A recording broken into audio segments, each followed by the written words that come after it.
The homeless SEAL thought the station was empty until his dog heard knocking beneath the frozen floor. Ryan Mercer had survived war, loss, and years sleeping inside a rusted pickup truck beneath the frozen skies of Montana. But the moment he bought an abandoned Coast Guard station for $10, his retired military dog Titan began growling at the floorboards like something below was still alive. And deep beneath the mountain, hidden for over 60 years, a deadly secret was waiting for someone brave enough to uncover it. Comment 1 if you'd investigate the knocking, or 0 if you'd run, and tell us where you're watching from tonight. The wind coming off the frozen reservoir sounded like something alive. It moved through the pine forests surrounding Blackwater Ridge with a long, hollow moan, bending snow-covered branches beneath a gray Montana sky that had not seen real sunlight in days. The mountains rose dark and endless beyond the water, jagged silhouettes wrapped in drifting curtains of white. Winter owned everything here. The roads, the trees, the silence. And inside a rusted 1998 Ford pickup parked behind an abandoned bait shop near the edge of town, Ryan Mercer opened his eyes to another morning he had not expected to survive. For a few seconds, he did not move. His breath fogged faintly inside the cab. Frost coated the lower corners of the windshield. Somewhere far across the reservoir, ice cracked with a deep, echoing boom that rolled through the valley like distant artillery. Ryan's right knee was already throbbing. The pain arrived every morning before memory did. Sharp, deep, permanent. Then the memories followed. Cold seawater, rotors screaming overhead, a flashlight disappearing beneath black Arctic ice, Evan shouting his name once, then silence. Ryan inhaled sharply and sat upright too fast, instinctively reaching beneath the truck seat before realizing there was no rifle there anymore. No mission, no extraction point, no team waiting for orders. Only the inside of a freezing truck that smelled faintly of gasoline, old coffee, damp wool, and dog fur. A low movement beside the passenger door pulled him back to the present. Titan was awake. The German shepherd sat outside the truck facing the reservoir, broad shoulders dusted with fresh snow. Even at 11 years old, the retired military K9 still carried himself like he was on patrol. Thick black and tan fur covered a body hardened by years of combat deployments beside SEAL teams overseas. A faded scar crossed the left side of his muzzle where shrapnel had torn through concrete during a firefight outside Raqqa. One ear carried a permanent notch from Syria. Titan never wandered far from the truck, never slept deeply, never stopped watching. Ryan stared at the dog through the fogged windshield for a moment, before rubbing both hands over his face slowly. His beard had grown rough and uneven over the past several months, streaked with early gray.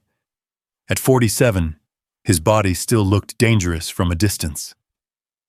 Years inside naval special warfare had built hard lines into his shoulders and arms that age could not completely erase. But up close, exhaustion lived everywhere. In the stiffness of his movements, in the dark circles beneath pale blue eyes, in the scar tissue running across his knuckles, in the way he hesitated before standing because pain had become part of every motion. Ryan grabbed the old wool jacket lying across the seat and pushed open the truck door. The cold hit instantly. Titan turned immediately and crossed the snow toward him, pressing his nose gently against Ryan's wrist before scanning the surrounding tree line again. "Yeah," Ryan muttered quietly. "Still here?" The dog remained beside him while Ryan limped toward the small gas station across the road.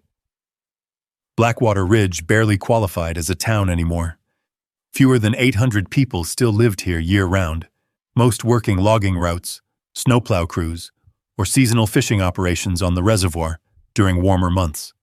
Main Street consisted of one diner, one hardware store, a church with a cracked bell tower, a sheriff's office, and a row of weather-beaten storefronts slowly dying beneath Montana winters. Nobody asked many questions in Blackwater Ridge. That was one reason Ryan stayed. The gas station owner, an old Vietnam veteran named Curtis Doyle, glanced up from behind the counter as Ryan entered. Curtis was in his 70s with thick white eyebrows and heavy hands twisted by arthritis. A faded Marine Corps tattoo disappeared beneath the sleeve of his flannel shirt. "Morning, Mercer." Ryan nodded once. "Coffee's fresh." "It better be." Curtis snorted softly and slid a paper cup across the counter. Ryan paid with loose change dug from his jacket pocket. The old man studied him quietly for a second. "You sleeping at all?"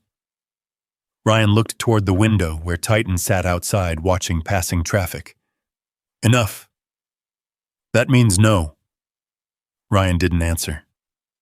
Curtis had stopped pushing months ago. Veterans recognized certain things in each other. The silences, the bad nights, the invisible damage nobody else knew how to see.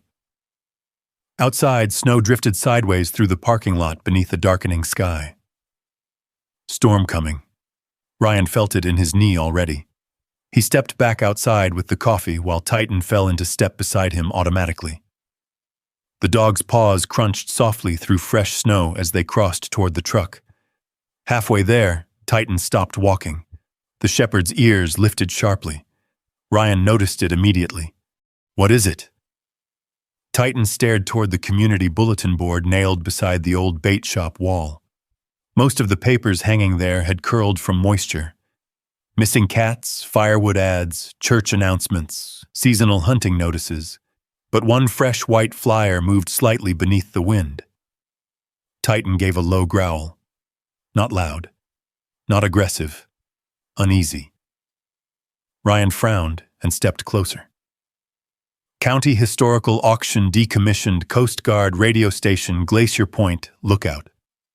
Property condemned 1963. Minimum bid $10. Beneath the text was a photograph. The station stood alone atop a snow-covered ridge overlooking the reservoir. A narrow communications tower rose above the structure against endless wilderness and dark pine forest. Wind had stripped paint from the walls decades earlier. The place looked abandoned by the world itself. Ryan stared at it longer than he intended to. Something about the station unsettled him immediately, maybe because it looked the way he felt. Forgotten. Damaged. Still standing for no good reason. Titan stepped closer beside him, muscles tightening beneath thick fur. Then the dog growled again. Ryan slowly reached out and touched the bottom edge of the flyer. Titan's growl deepened instantly. Ryan turned toward him. The shepherd's eyes remained fixed on the photograph. "What the hell's wrong with you?" Titan never reacted like that without cause. Military working dogs were trained to detect behavioral shifts humans missed entirely. Explosives, hidden movement, threat posture, ambush indicators. Even after retirement, those instincts never disappeared. Ryan looked back at the image. The station sat above the reservoir beneath gathering storm clouds. Empty windows faced the frozen wilderness like dark, hollow eyes. A strange tightness settled inside his chest. Not fear, exactly. Recognition. Behind him, Curtis pushed open the gas station door holding a cigarette between two fingers. "You looking at that death trap?" Ryan glanced back. "You know the place?" Curtis nodded toward the flyer. "Old Coast Guard relay station up near Glacier Point. Been empty 60 years. What happened?" The older man exhaled smoke into the cold air. "Avalanche took half the crew winter of '62. After that, government shut the place down." He paused. "Locals say it's cursed." Ryan smirked faintly. "People say that about everything." "Maybe." Curtis shrugged. "Still strange up there." Titan remained staring at the flyer. The wind picked up harder across the reservoir, carrying snow through the parking lot in long white spirals. Ryan folded his arms slowly against the cold. "How does a Coast Guard station end up in the middle of Montana anyway?" "Emergency communications outpost." Curtis tapped ash into the snow. Back during the Cold War, they monitored weather routes and military flights crossing northern airspace. He looked toward the mountains beyond town. My father used to say, the station kept watch during storms when nobody else could. Ryan stared at the photograph again. Something pulled at him now. Not hope. He no longer trusted hope, but curiosity maybe. Or the dangerous feeling that his life had drifted so far into emptiness that even an abandoned station on a frozen mountain somehow looked like purpose. Titan finally stepped backward from the flyer, though the fur along his neck remained raised. Ryan tore the notice carefully from the board. Curtis raised an eyebrow. You thinking about buying that place? Ryan folded the paper once and slid it into his jacket pocket. It's $10. That station's falling apart. So am I. Curtis stared at him silently after that. Ryan turned toward the truck while Titan followed close beside him. Snow fell harder now, thick flakes drifting across the frozen reservoir beyond town. Somewhere deep in the mountains, thunder rolled faintly through the clouds, even though the storm had not arrived yet. Ryan climbed into the truck and shut the door. Titan settled into the passenger seat beside him. For several seconds, neither moved. The heater barely worked. Wind rattled loose metal somewhere beneath the hood. A country radio station crackled softly through static before dying completely. Ryan removed the flyer again. Glacier Point, lookout. The station stood isolated against endless wilderness beneath the printed photograph. Alone. Waiting. Titan suddenly lifted his head sharply toward the mountains beyond the reservoir. Then the old military dog released one low, warning growl into the silence of the truck. And somewhere far beyond Blackwater Ridge, hidden deep inside snow-covered forests above the frozen water, something waited beneath the abandoned station that nobody had touched for more than 60 years. Something that had not been forgotten after all. Ryan Mercer kept the auction flyer folded inside his jacket pocket for the rest of the morning. He tried to ignore it. He tried to tell himself it was just paper, just another strange opportunity meant for men with money, tools, families, and a reason to believe tomorrow might be better than yesterday. But every time he moved, he felt that folded sheet press against his chest like a question he could not answer. By noon, snow had thickened over Blackwater Ridge. The streets turned quiet beneath a soft white blanket. Pickup trucks rolled slowly past at the diner windows. Smoke lifted from chimneys.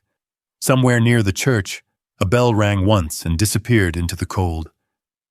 Ryan sat alone inside Millie's diner with Titan lying beneath the booth, his large body stretched across the floorboards like a silent guard.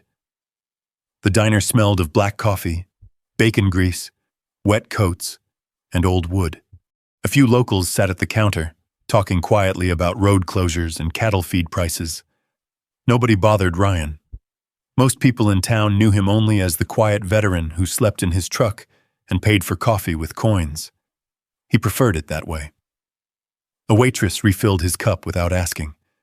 Ryan stared down into the dark coffee, then reached into his jacket and unfolded the flyer again. Decommissioned Coast Guard radio station, Glacier Point lookout. Minimum bid, $10. Titan lifted his head immediately. The dog did not growl this time, but his eyes fixed on the page with an alertness that made Ryan's jaw tighten. You don't like it, Ryan said quietly. Titan blinked once. Ryan almost smiled. Well, that makes two of us. Still, an hour later, he was standing inside the Blackwater County Clerk's office with wet snow melting from his boots onto the tile floor. The building sat at the far end of Main Street, a square brick structure with dim fluorescent lights and old framed photographs of miners, rescue crews, and logging camps hanging along the walls. The air smelled faintly of paper dust and radiator heat. Behind the counter sat Mabel Holloway. She looked to be somewhere in her late 70s, thin but strong, with silver hair pinned neatly behind her ears and a pair of reading glasses resting on a chain around her neck. Her hands moved carefully over stacks of documents with the patient precision of someone who had outlived nearly everyone who ever hurried her. Ryan placed the flyer on the counter. "I'm here about this." Mabel looked at the paper, then at him. For a moment, her expression changed. Not surprise, recognition, then concern. "You're Ryan Mercer." Ryan gave a small nod. "Curtis said you might come." Ryan glanced back toward the glass door where Titan waited outside beneath the county awning, snow collecting lightly along his back. "Curtis talks too much. He talks when he's worried." Mabel opened a drawer and pulled out a thick file wrapped with a fading blue band. "And he has reason to be worried if you're asking about Glacier Point." Ryan rested one hand on the counter. "What's wrong with it?" Mabel did not answer immediately. She untied the file and spread several papers across the counter. Property records, old survey maps, structural notices, weather damage reports, and one black and white photograph showing the station decades earlier, bright and clean against a snowy ridge. "It was built during the early Cold War," she said. "Officially, it was a Coast Guard emergency radio station. Unofficially, people said it handled mountain rescue communications, military flight weather reports, and storm relays from the northern ranges." Ryan studied the photograph. The building looked different then. Alive. Men in heavy coats stood in front of it, squinting against sun, reflecting off snow. Behind them, the tower rose proud and straight toward the mountains. "What happened in 1962? Mabel's hand stopped over the papers. Outside the window, Titan suddenly stood. Ryan noticed. So did Mabel. Her voice dropped slightly. "Avalanche." Ryan looked back at her. "How many died?" "Officially, 4 operators and 2 rescue volunteers." She swallowed. "Unofficially, some families always believed there were more." "Why?" "Because the station was sealed too fast. Roads closed. Records disappeared. Families asked questions for years and got nothing but government letters and condolences." Her eyes lifted to his. "My husband, Frank, worked mountain rescue before I met him. He was one of the young men sent up there afterward to help recover equipment." Ryan heard the change in her voice. "What did he say?" Mabel folded her hands together on the counter. "He said the building felt wrong." Ryan waited. "Not haunted," she added quickly, as if embarrassed by the word. "Just wrong, like the storm had taken something, but something else had been left behind." Outside, Titan gave one short bark. Everyone in the office turned toward the door. Ryan did not move for a second. Then Mabel reached beneath the counter and removed a legal form. "If you buy it, the county takes no responsibility. No road maintenance past Black Pine Cutoff, no power service, no emergency access during heavy weather. You accept the structure as is." "How bad is it?" "The roof leaks. Tower stairs may be unstable. Basement access is listed as restricted." Ryan's eyes narrowed. "Restricted why?" Mabel looked down at the file. "Flood damage. Structural concern. That's what the report says." "But you don't believe that." She was quiet long enough for the silence to become an answer. Then she said, "I believe some places are closed for reasons nobody writes down." Ryan looked again at the photograph of the station. Men standing watch, snow and tower glass, a ridge above the frozen reservoir. He thought of his father's old saying, the one spoken during storms when Ryan was still a boy. "Somebody has to stay awake when the weather turns." He reached into his wallet. The $10 bill was folded behind his expired military ID.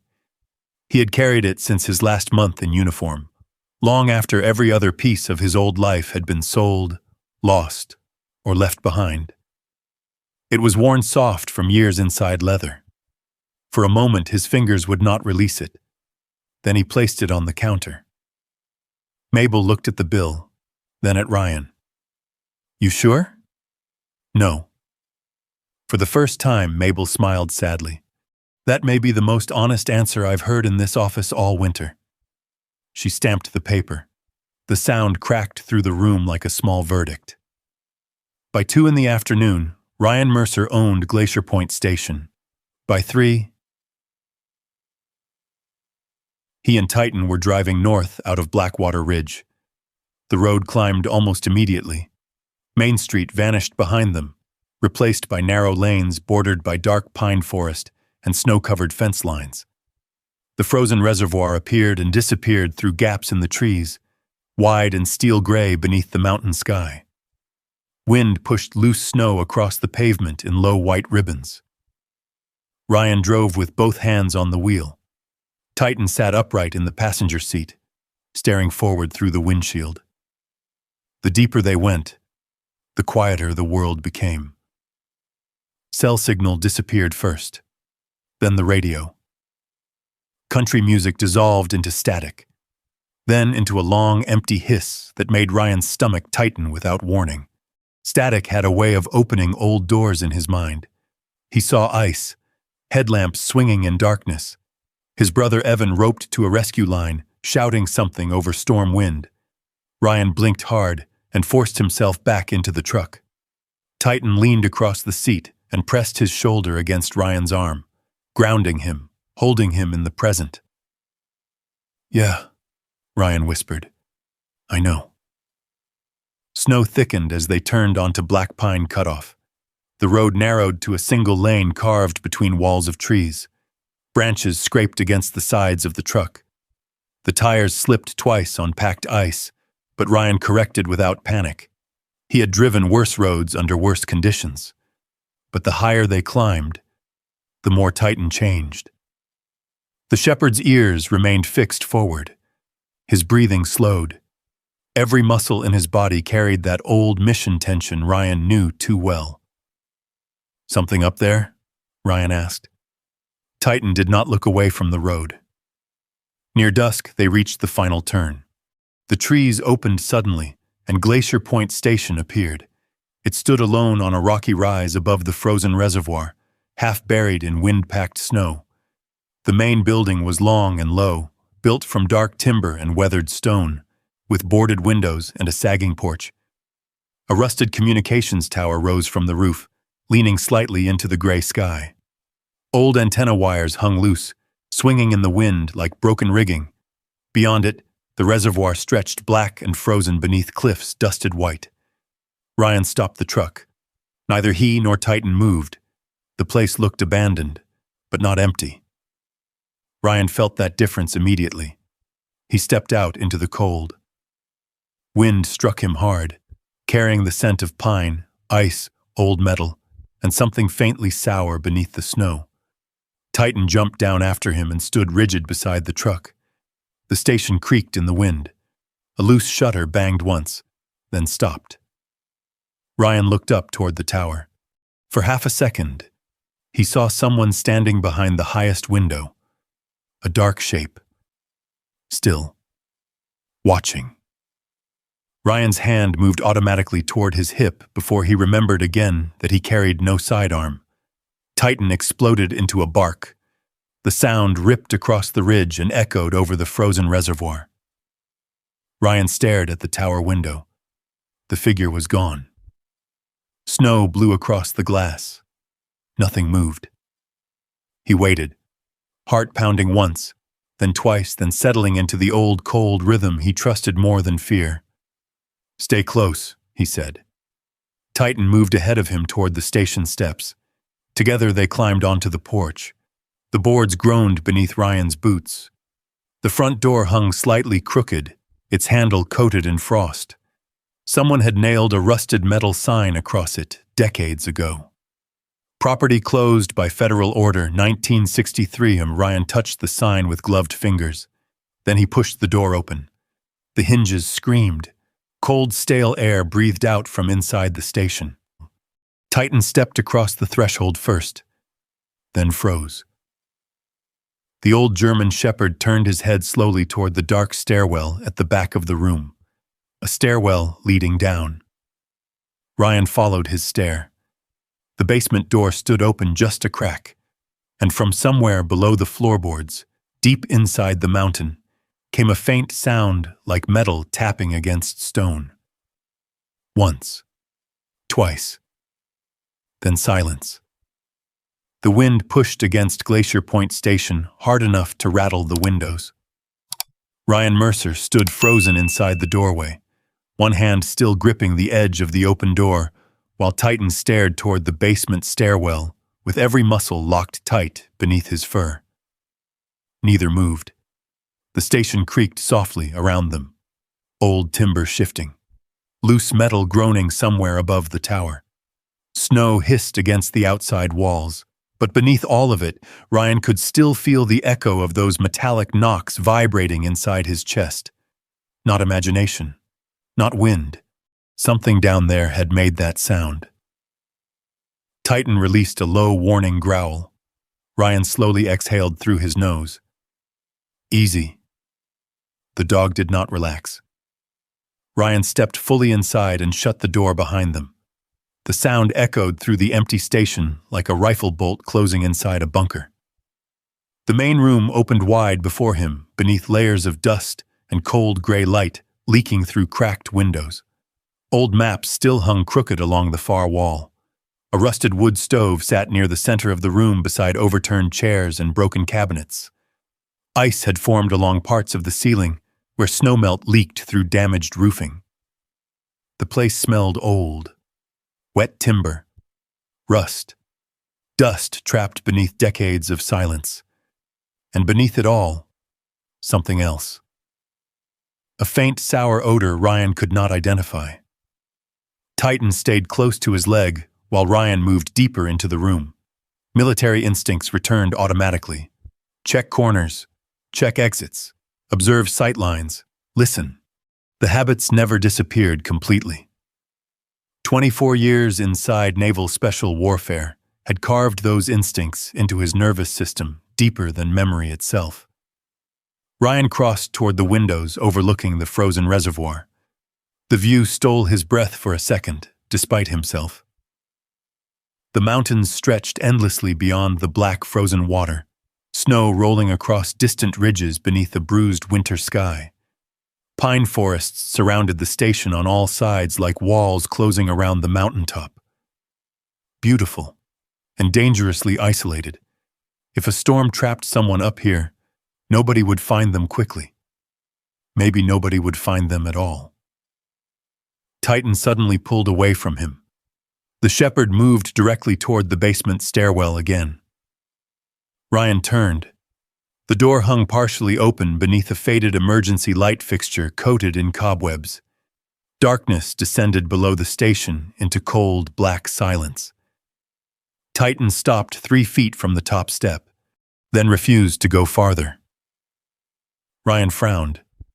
Titan had cleared bombed compounds in Syria without hesitation. The dog had once dragged a wounded Marine through collapsing concrete while taking shrapnel himself. Fear was not a normal response for him. Ryan crouched beside the shepherd. "What do you smell?"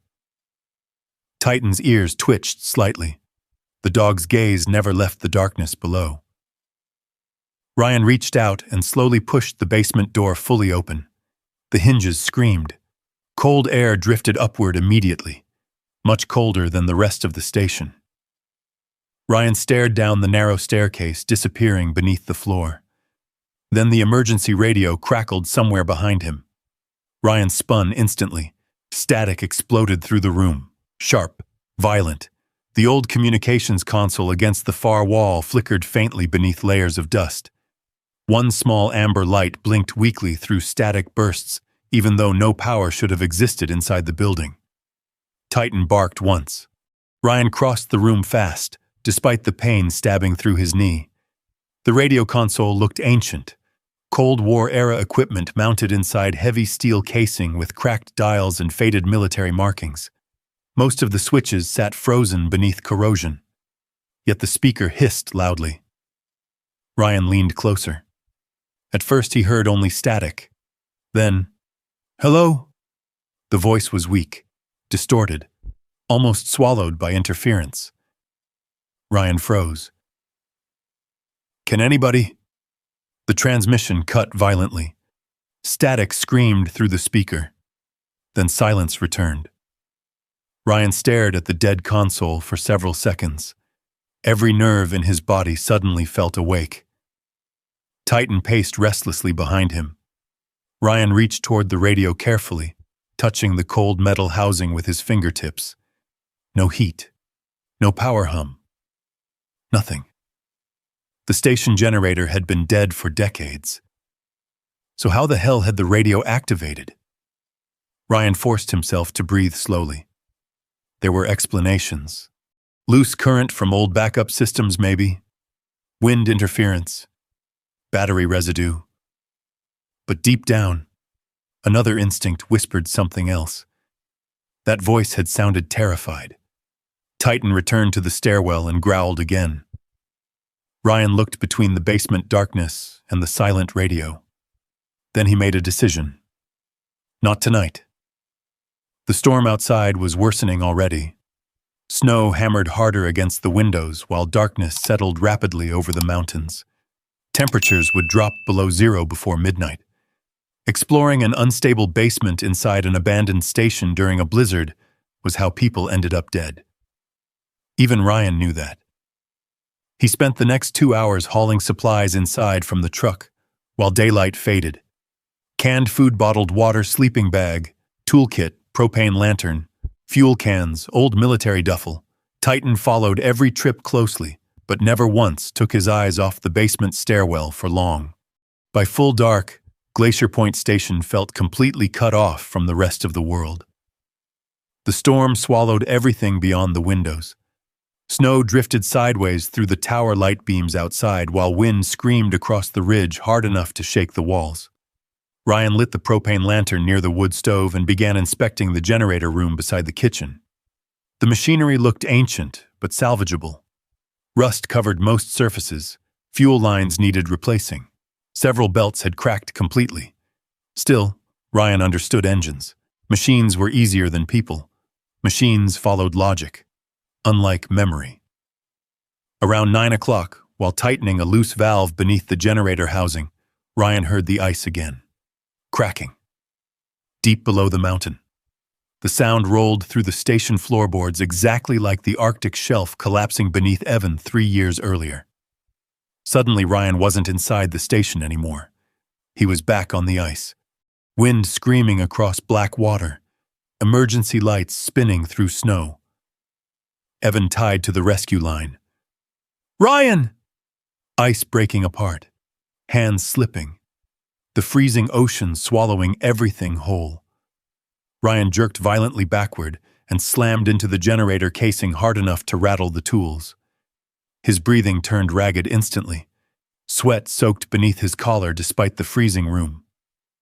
Titan appeared beside him immediately. The shepherd pressed against Ryan's chest hard enough to ground him physically back into the present. "Easy," Ryan whispered hoarsely, though he wasn't sure whether he was speaking to himself or the dog. Titan rested his head briefly against Ryan's shoulder. Steady, solid, alive. Ryan closed his eyes tightly.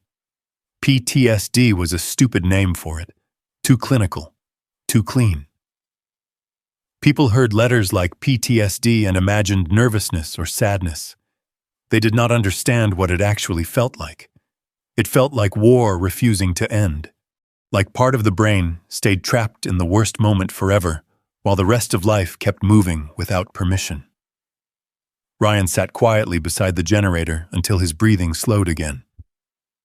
Outside, thunder rolled somewhere high above the mountains. Then the lights flickered. Ryan looked up instantly. The station had no electricity. Yet for half a second, pale yellow light flashed somewhere upstairs. Titan saw it too. The dog sprang toward the hallway. Ryan grabbed the lantern and followed. The second-floor hallway stretched long and narrow above the main room, lined with old sleeping quarters once used by station operators decades earlier. Most doors hung open crookedly. Snow had drifted through broken windows into several rooms. The air up here felt colder. Ryan moved slowly past peeling walls and faded Coast Guard signage. Titan suddenly stopped near the final room at the end of the corridor. The dog stared inside. Ryan lifted the lantern higher. An old bunk room waited beyond the doorway.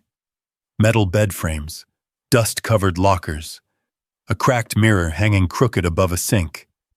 And on the far wall, someone had carved a sentence into the wood long ago. "We never left." Ryan stared at the words. The letters looked deep, deliberate, cut by hand.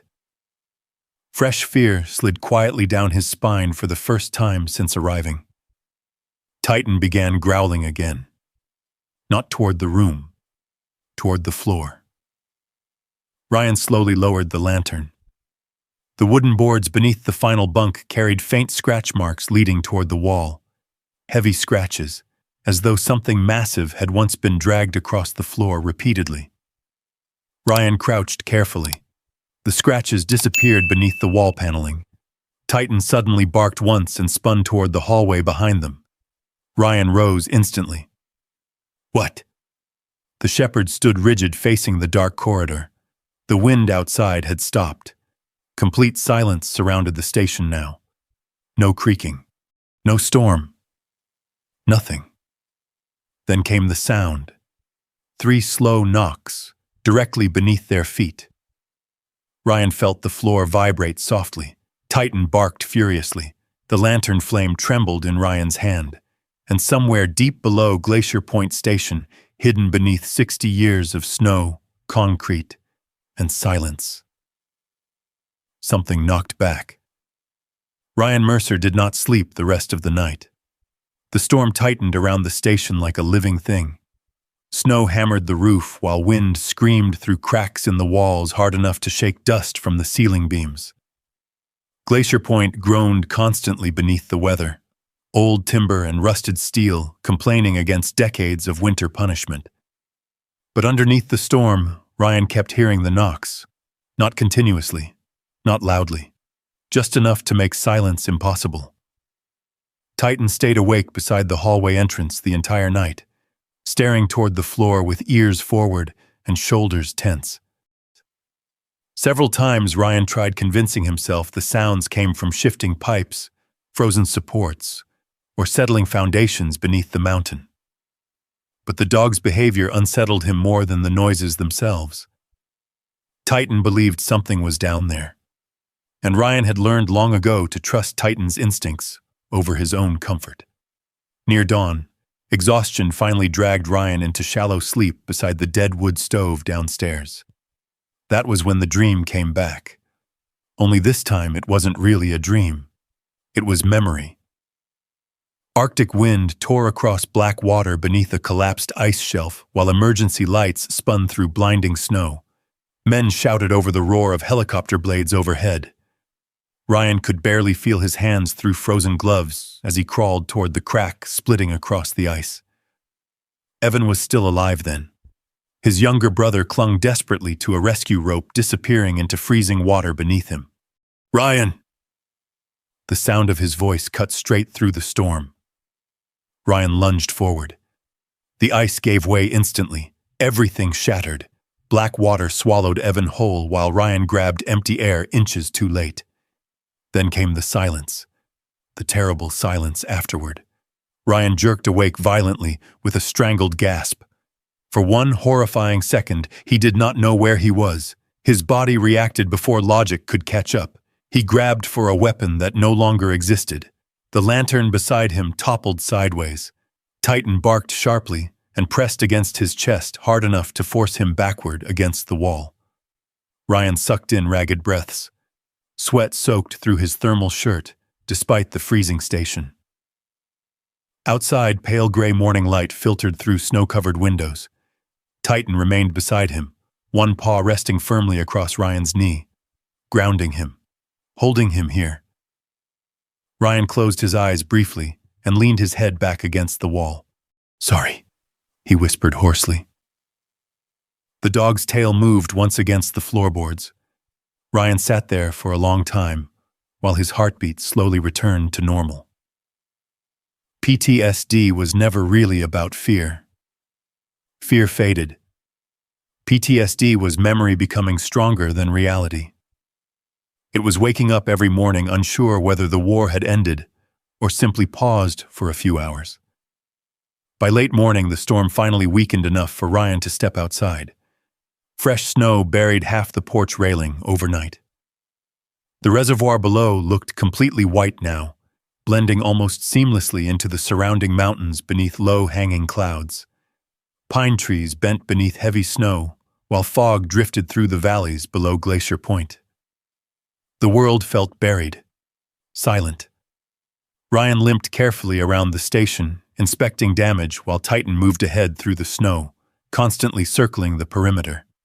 The old station looked even worse in daylight. Several roof sections sagged dangerously. Ice had split part of the western gutters completely free. One support beam beneath the porch leaned badly enough to worry Ryan immediately. Still, the structure remained standing, stubbornly, like an old fighter refusing to stay down. Ryan spent most of the afternoon working. The physical labor helped. Pain was easier than memory. He boarded cracked windows, cleared ice from the generator exhaust line, and hauled fallen debris away from the communications tower. Titan stayed close the entire time, occasionally vanishing into the tree line for brief patrols before returning to Ryan's side without explanation. Around noon, Ryan finally managed to restore limited generator power. The old machine coughed violently before roaring to life beneath a cloud of oily smoke. A few weak lights flickered inside the station. Ryan stood there staring at the glowing bulbs with an emotion he did not expect. Relief. Not because of electricity, because the station no longer felt completely dead. Inside, he moved room by room, slowly bringing parts of Glacier Point back to life. Hallway lights, kitchen outlets, emergency lantern circuits, portions of the radio room. Dust floated through beams of pale electric light, while old wiring buzzed faintly inside the walls. The building seemed to wake around him. Titan, however, remained uneasy, especially near the basement stairwell. Late that afternoon, Ryan discovered a storage room filled with old station records and equipment manuals stacked inside rusted filing cabinets. Most papers had been destroyed by moisture long ago, but a few remained readable beneath layers of dust. One photograph caught his attention immediately. A rescue crew standing outside Glacier Point Station during winter. 6 men. Heavy coats, snowshoes. One man held a radio headset, while another rested a gloved hand on the shoulder of a German shepherd wearing a Coast Guard harness. Ryan stared at the dog. Something about the animal reminded him painfully of Titan. Same alert eyes, same posture, same silent watchfulness. On the back of the photograph, someone had written, Glacier Point Winter Crew, February 1962. Ryan slid the photograph into his jacket pocket. Then he heard footsteps outside. Titan reacted instantly. The shepherd moved toward the front windows with a low growl rolling deep inside his chest. Ryan crossed carefully toward the glass. A truck sat parked near the tree line below the station. Dark green. Engine running. Someone inside watching the building. Ryan's muscles tightened automatically. The truck remained there for several seconds, then slowly backed away into the forest road and disappeared through falling snow. Ryan stared after it. Nobody should have been up here, especially not during weather like this. Titan barked once toward the trees. Yeah, Ryan muttered quietly. I saw him too. That night, Ryan drove back into Blackwater Ridge for supplies before the next storm cycle hit the mountains. The town felt strangely warm after Glacier Point. Streetlights reflected off fresh snow while smoke drifted from chimneys into the freezing dusk. People moved through sidewalks carrying groceries and coffee cups while snowplows pushed slush toward the curbs. Normal life. Ryan had almost forgotten what normal looked like.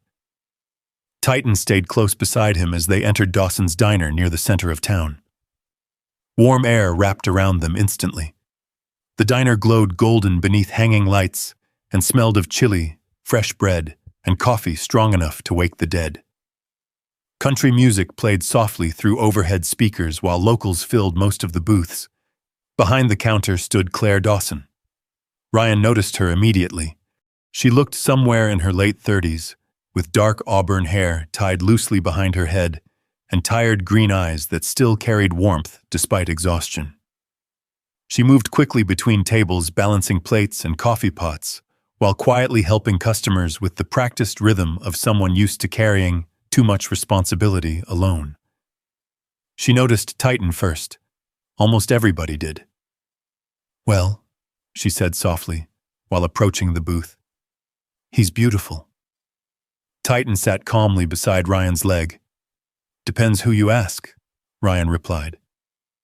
Claire smiled faintly. "He bite? Only people who deserve it."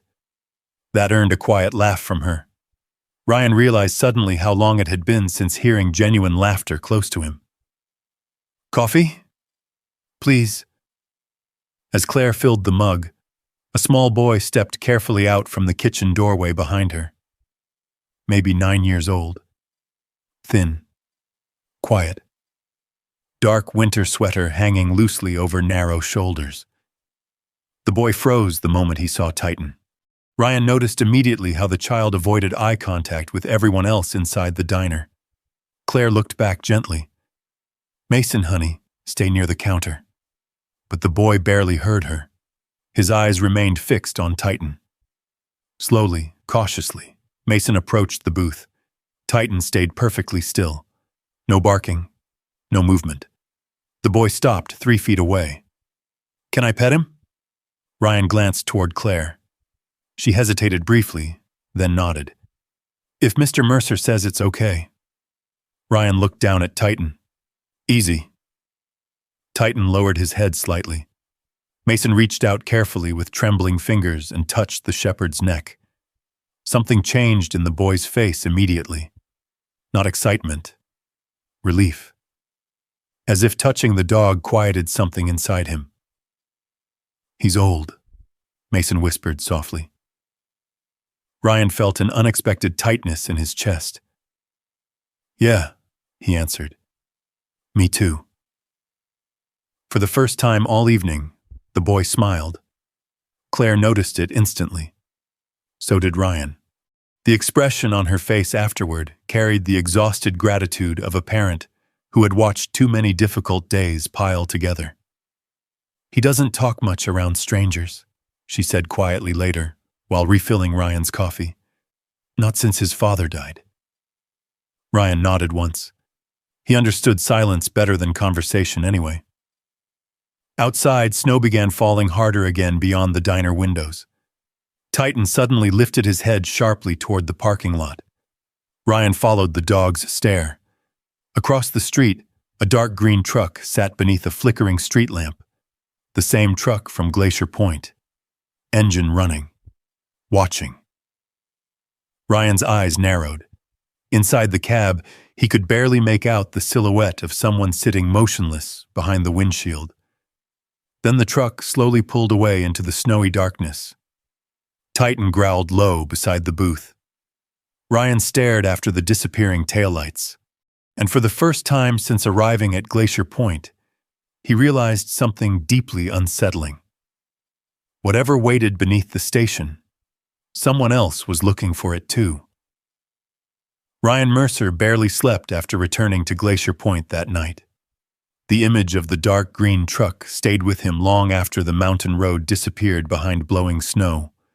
Whoever had been watching the station had followed him into town and back again without ever stepping close enough to be identified. That alone told Ryan 2 things. The man knew the mountain well, and he did not want to be seen. The storm had weakened by the time Ryan parked beside the station near midnight. But Glacier Point looked darker than before somehow. Snow covered the roof in thick, uneven drifts, and the communications tower disappeared into low clouds hanging over the ridge. Titan jumped from the truck immediately. The shepherd did not wait for Ryan this time. He moved fast across the porch with his nose low, scanning the snow beneath the windows and along the outer walls. Ryan grabbed the lantern and followed carefully. "What is it?" Titan stopped near the generator shed. Ryan crouched beside him. Fresh footprints crossed the snow. Large boots. Recent. Someone had walked around the station while Ryan was gone. Ryan's jaw tightened instantly. The tracks circled toward the rear of the building before disappearing into darkness near the tree line. Titan growled softly. Ryan studied the prints another moment. Not local hikers. Too deliberate. Too careful. Whoever came here had been watching the station itself. The old instincts returned immediately. Observation. Threat analysis. Perimeter awareness.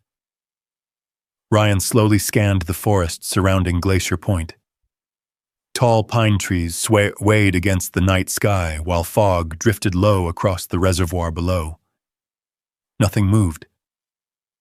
Still, the feeling remained. Eyes on him, watching from somewhere beyond the snow. Ryan stood slowly. Inside. Titan stayed glued to Ryan's leg as they entered the station. The warmth from the generator barely touched the large main room. Shadows stretched across the walls beneath weak electric lights, while the old building creaked softly around them. Ryan locked the front door, then checked every room again. Second floor, storage rooms, kitchen, tower access. Nothing disturbed. But when he entered the communications room, he stopped cold. The steel cabinet against the eastern wall had shifted, only slightly, but Ryan noticed immediately. The heavy equipment locker had originally sat flush against the wall when he restored power earlier that afternoon. Now a narrow gap, barely visible in the shadows, separated one side from the floorboards beneath it. Someone had moved it. Titan reacted instantly. The dog lunged toward the cabinet and began growling deep in his throat. Ryan approached slowly. The cabinet itself looked ancient, military gray steel scarred by rust and age. Faded Coast Guard lettering remained barely visible across the side panel.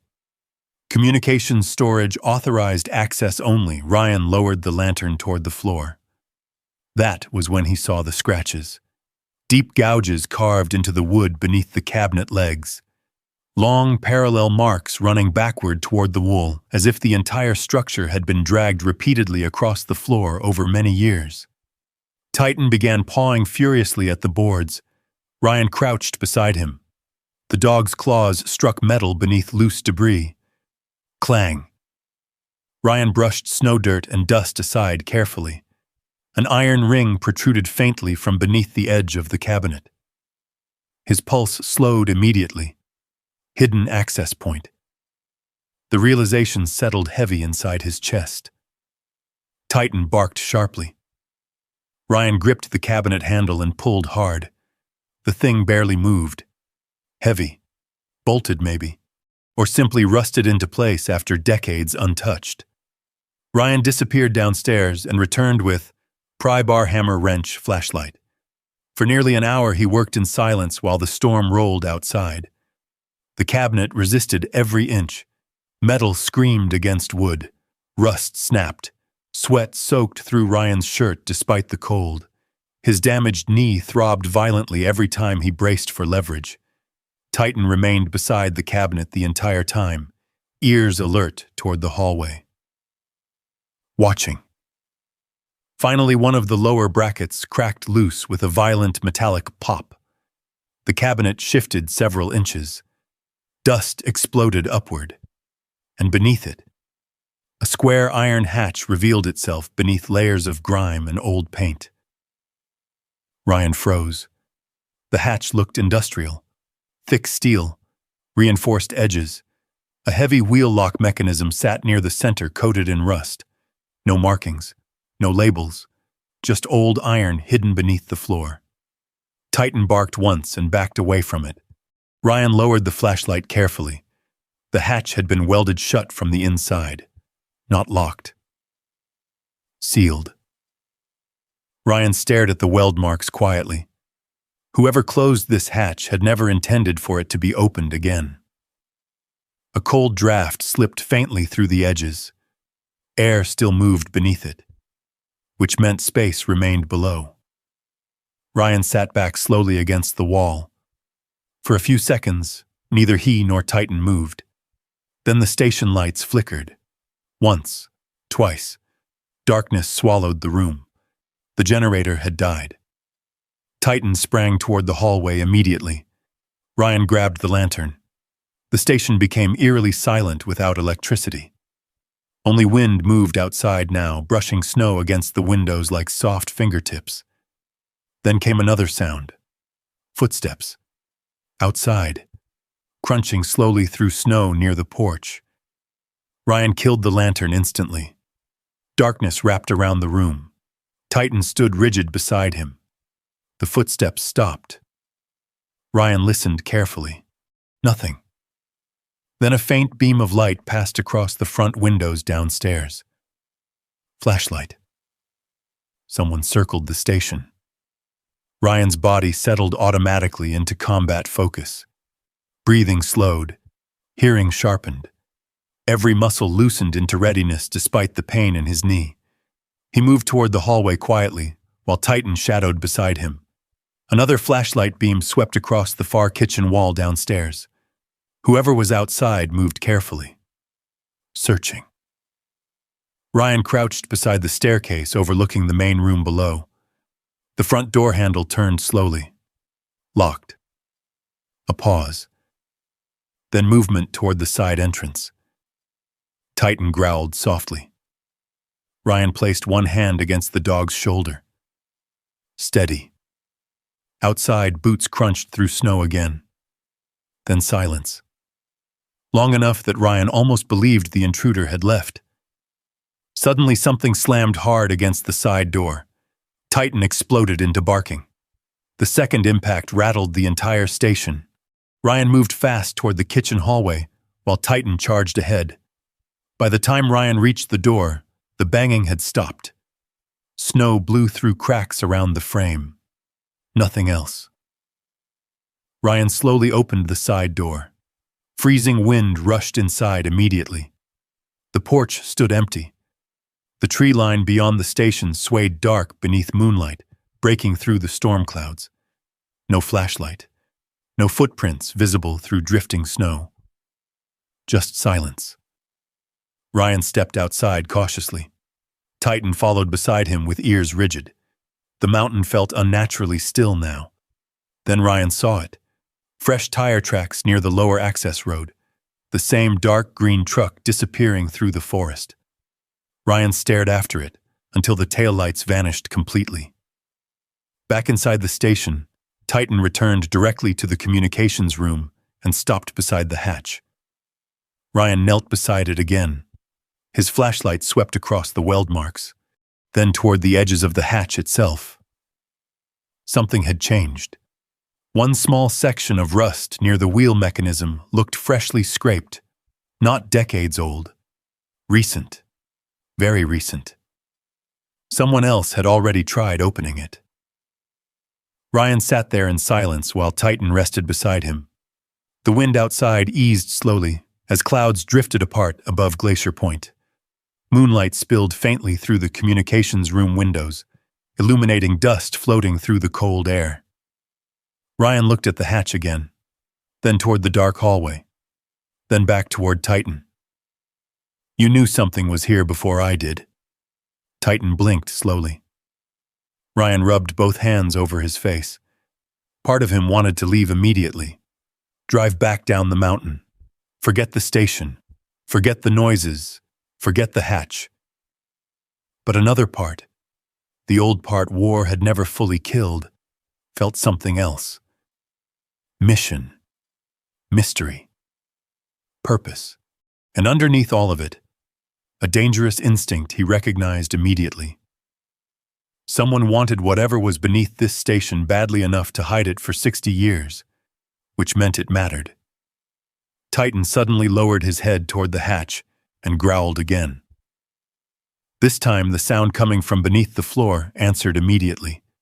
3 slow knocks, closer now, and somewhere beyond the station walls, hidden in the trees above Glacier Point, a man watched the lights inside the communications room and quietly reached for the phone in his pocket. Because Ryan Mercer had gotten too close.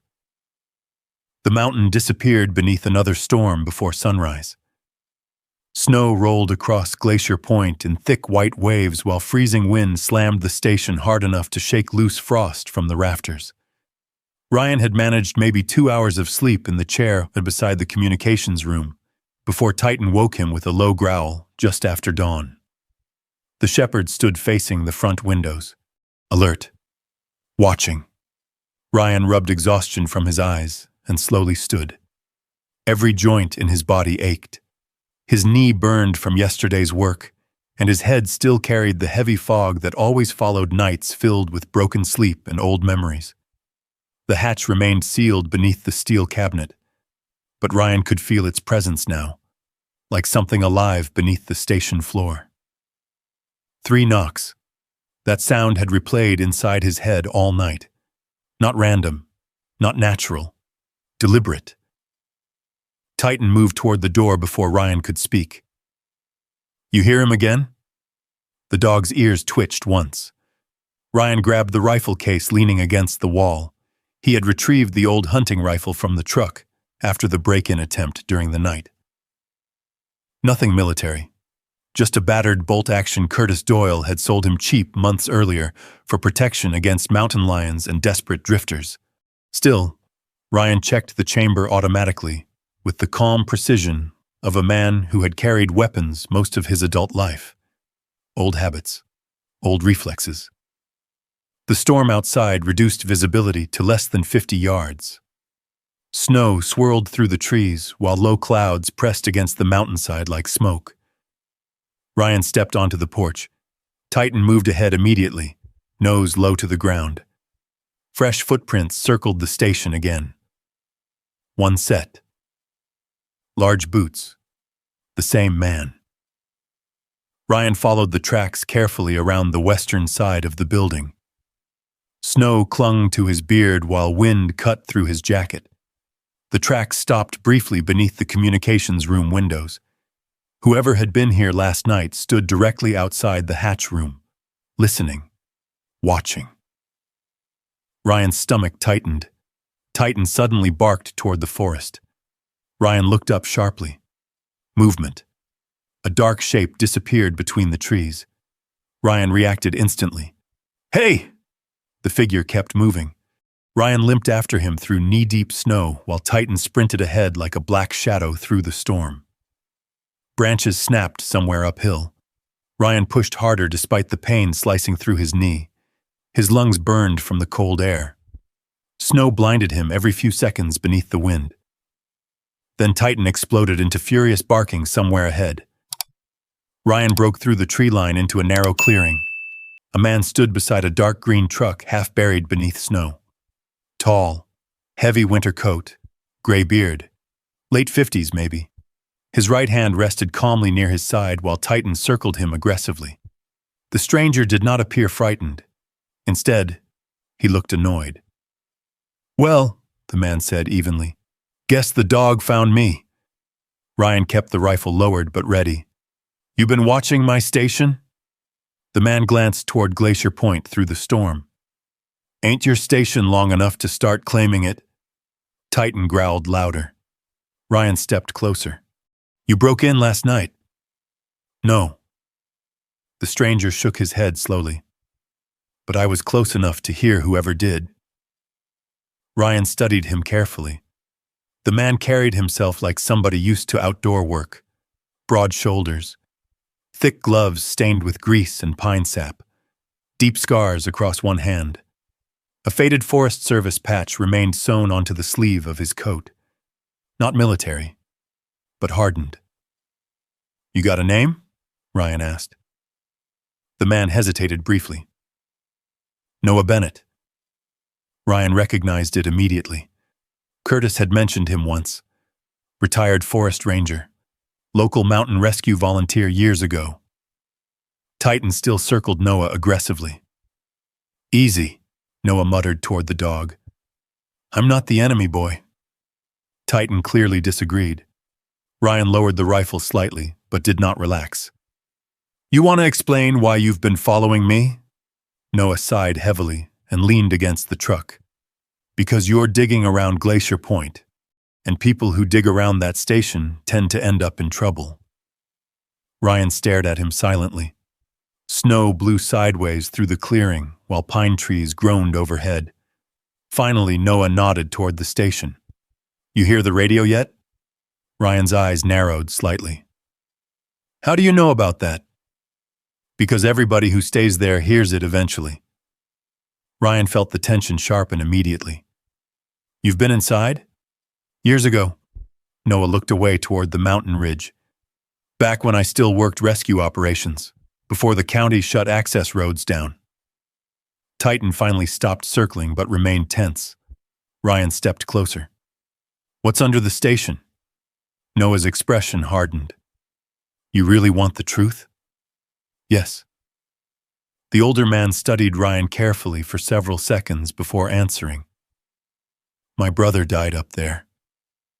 The wind seemed quieter suddenly. Ryan lowered the rifle completely.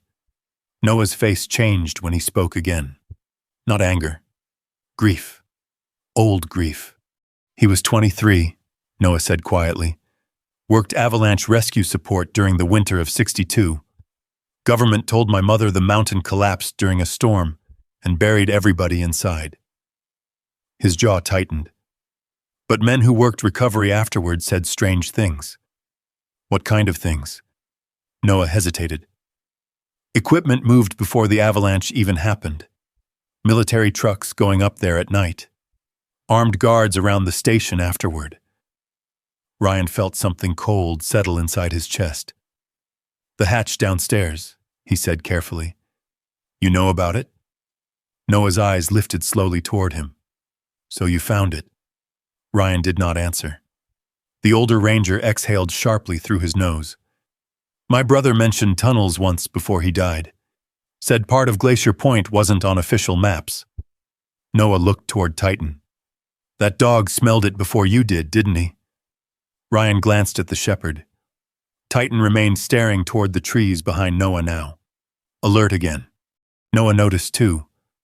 Then came the sound. An engine. Both men turned instantly. Another truck moved somewhere through the storm farther down the mountain road. Noah cursed softly under his breath.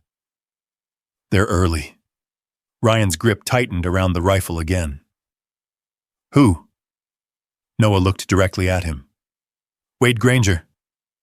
The name meant nothing to Ryan. He owns half the land around Blackwater Ridge now. Logging contracts, development projects, mining surveys. Noah's face darkened. And his grandfather worked federal operations around Glacier Point back in the '60s. Ryan understood immediately. The cover-up. Noah gave a slow nod. Wade's been trying to buy that station for years. Why? Because whatever's buried under it? Noah paused. His family's terrified somebody might finally uncover it. Titan suddenly barked sharply toward Noah's truck. Ryan looked down instantly. A metal case sat partially hidden beneath a tarp in the truck bed. Titan lunged toward it aggressively.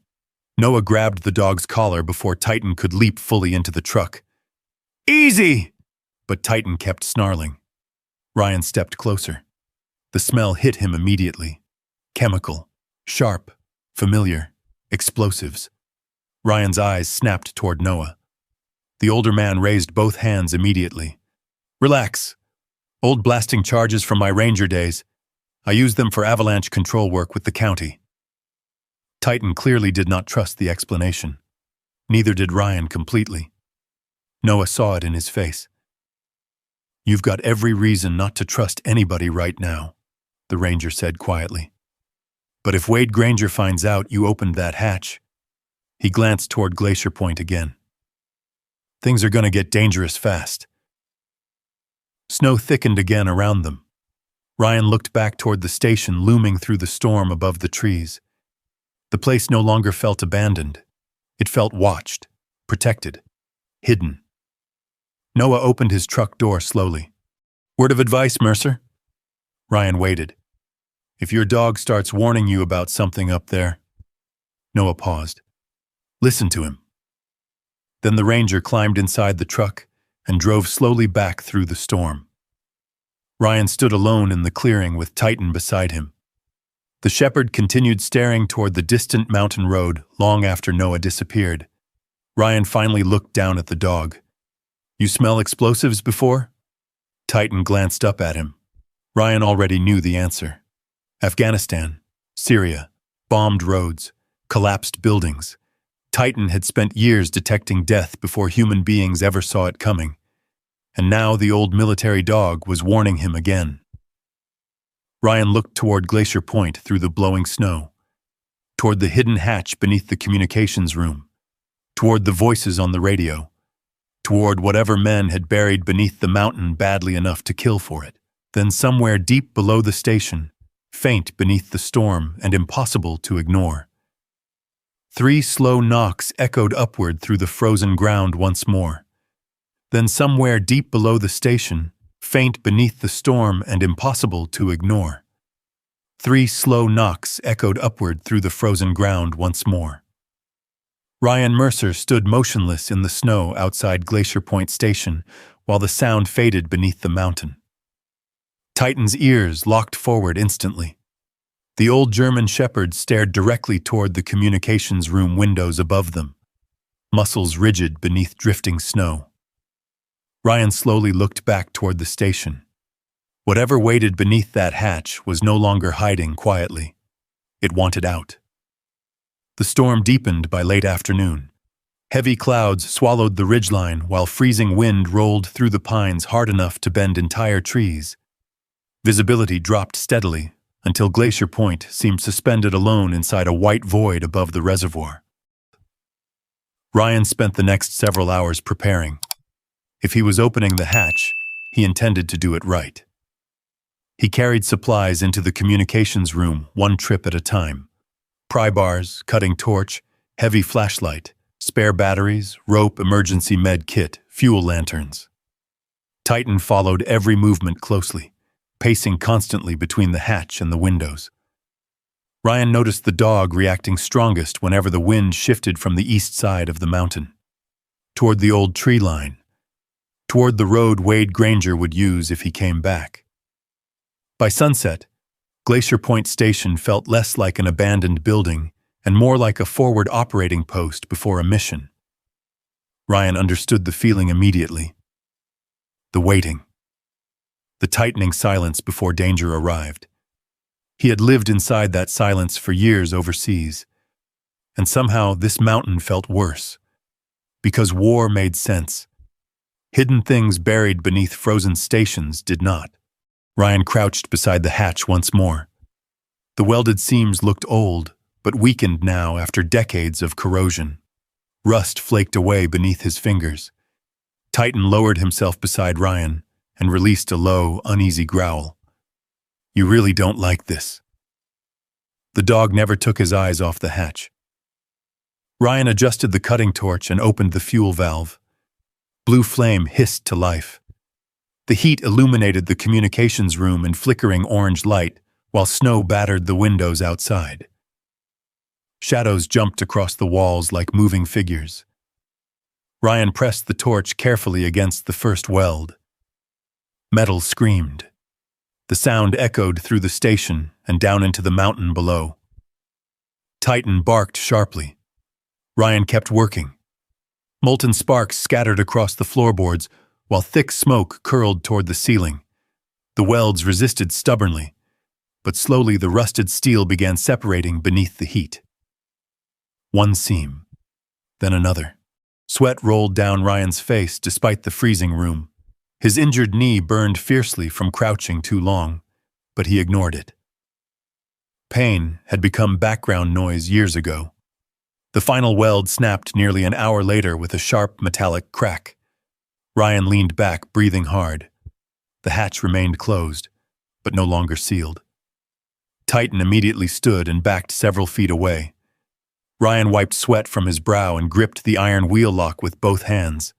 The metal felt freezing cold. For a second, he hesitated. A strange instinct whispered at him to stop. Close the hatch again. Walk away. But another part of him, the part that had survived firefights, collapsing buildings, and frozen oceans, needed answers more than comfort. Ryan pulled hard. The wheel groaned slowly. Rust broke loose inside the mechanism. Titan barked once. Then the hatch shifted. A blast of freezing air exploded upward from below. The smell hit instantly. Dust, old concrete, machine oil, and something else beneath it all. Decay. Ryan stepped backward instinctively. Titan growled deep enough to vibrate the floor. The hatch opened only several inches before stopping against debris underneath. Ryan forced it wider. Darkness waited below. A narrow steel ladder descended into blackness beneath the station. Cold air poured upward steadily. Ryan lifted the flashlight slowly and aimed downward. The beam vanished into depth, far deeper than expected. Not a basement. A bunker. Ryan stared silently for several seconds. Then the radio crackled again behind him. Static exploded through the room violently. Titan spun instantly. A voice pushed through the interference. "Don't leave us!" Ryan froze. The transmission hissed louder. "Please!" Then silence swallowed the room once more. Ryan turned slowly back toward the hatch. His heartbeat had become painfully steady now. Combat steady. The kind that arrived before breaching doors in hostile territory. Titan moved beside him again. Ryan clipped a flashlight to his jacket, grabbed the lantern, and checked the rope harness around his waist. "Stay close." Together they descended into the mountain. The ladder seemed endless. Steel groaned beneath Ryan's boots while darkness swallowed them floor by floor. Frost coated the concrete walls surrounding the shaft. Old electrical conduits ran downward into blackness beside them. Then Ryan's boots finally touched solid ground. The bunker stretched before them beneath the mountain, like a forgotten underground world. Rows of narrow hallways disappeared into darkness, illuminated only by Ryan's lantern beam. Heavy pipes lined the ceiling overhead. Frost clung to the concrete walls. Rusted warning signs hung crooked beside sealed doors. Emergency operations, authorized personnel only. Titan moved ahead carefully. Every sound echoed strangely underground. Dripping water, distant creaking metal. Ryan's breathing claws clicking softly against concrete. The bunker looked frozen in time. Ryan entered the first room slowly. Sleeping quarters. Metal bunks lined the walls exactly as they had been left decades earlier. Blankets still rested folded at the foot of several beds beneath layers of dust. Coffee cups sat untouched on tables beside old playing cards and weathered books. Like the men who lived here had simply vanished mid-shift. Ryan moved deeper. Another room held emergency supplies. Canned food, water drums, medical crates, weather equipment, all untouched. Titan suddenly stopped beside a steel doorway, hanging partially open. The dog's growl deepened. Ryan lifted the lantern higher. A communications center waited beyond the doorway. Massive radio consoles lined the walls beneath faded government markings. Reel-to-reel tape machines sat frozen beside desks covered in yellowed documents. And on the far wall, photographs. Dozens of them. Ryan stepped closer slowly. Men standing outside Glacier Point Station. Winter rescue crews. Military personnel. Coast Guard operators. Then Ryan noticed something else. Several faces had been scratched violently out of the photographs.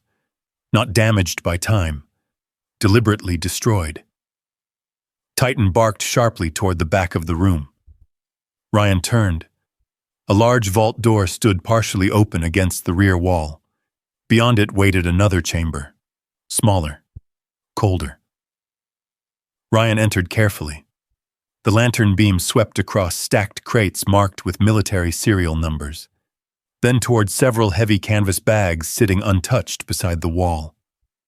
Ryan opened one slowly. Gold coins spilled into his palm. Real gold.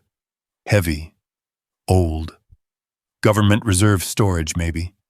But Ryan barely noticed them, because beside the bags rested a stack of tape recordings labeled by date. February 1962, the final week before the avalanche. Ryan grabbed the nearest tape and carried it toward one of the old reel machines. The equipment somehow still carried backup power. After several attempts, the machine clicked weakly to life. Static filled the chamber. Then voices emerged. "They're sealing the lower tunnels," a second voice answered frantically. "You can't leave us down here." Static burst violently. Another voice. Military. Cold. "Orders came from Washington. Nobody leaves the bunker." Ryan felt the blood drain slowly from his face. The recording continued. "We have injured men down here. Containment takes priority." Then came shouting. Panic. Somebody screaming about explosives. And finally, a deafening roar. The tape cut off abruptly. Silence filled the bunker. Ryan stared at the recorder in horror. Titan stood rigid beside him. The avalanche had not been natural. Someone caused it. Someone buried these men alive beneath the mountain. Ryan slowly looked around the bunker again. Not abandoned. Entombed. Then Titan barked furiously toward the hallway behind them. Ryan spun instantly. Footsteps echoed somewhere deep inside the bunker. Not old sounds.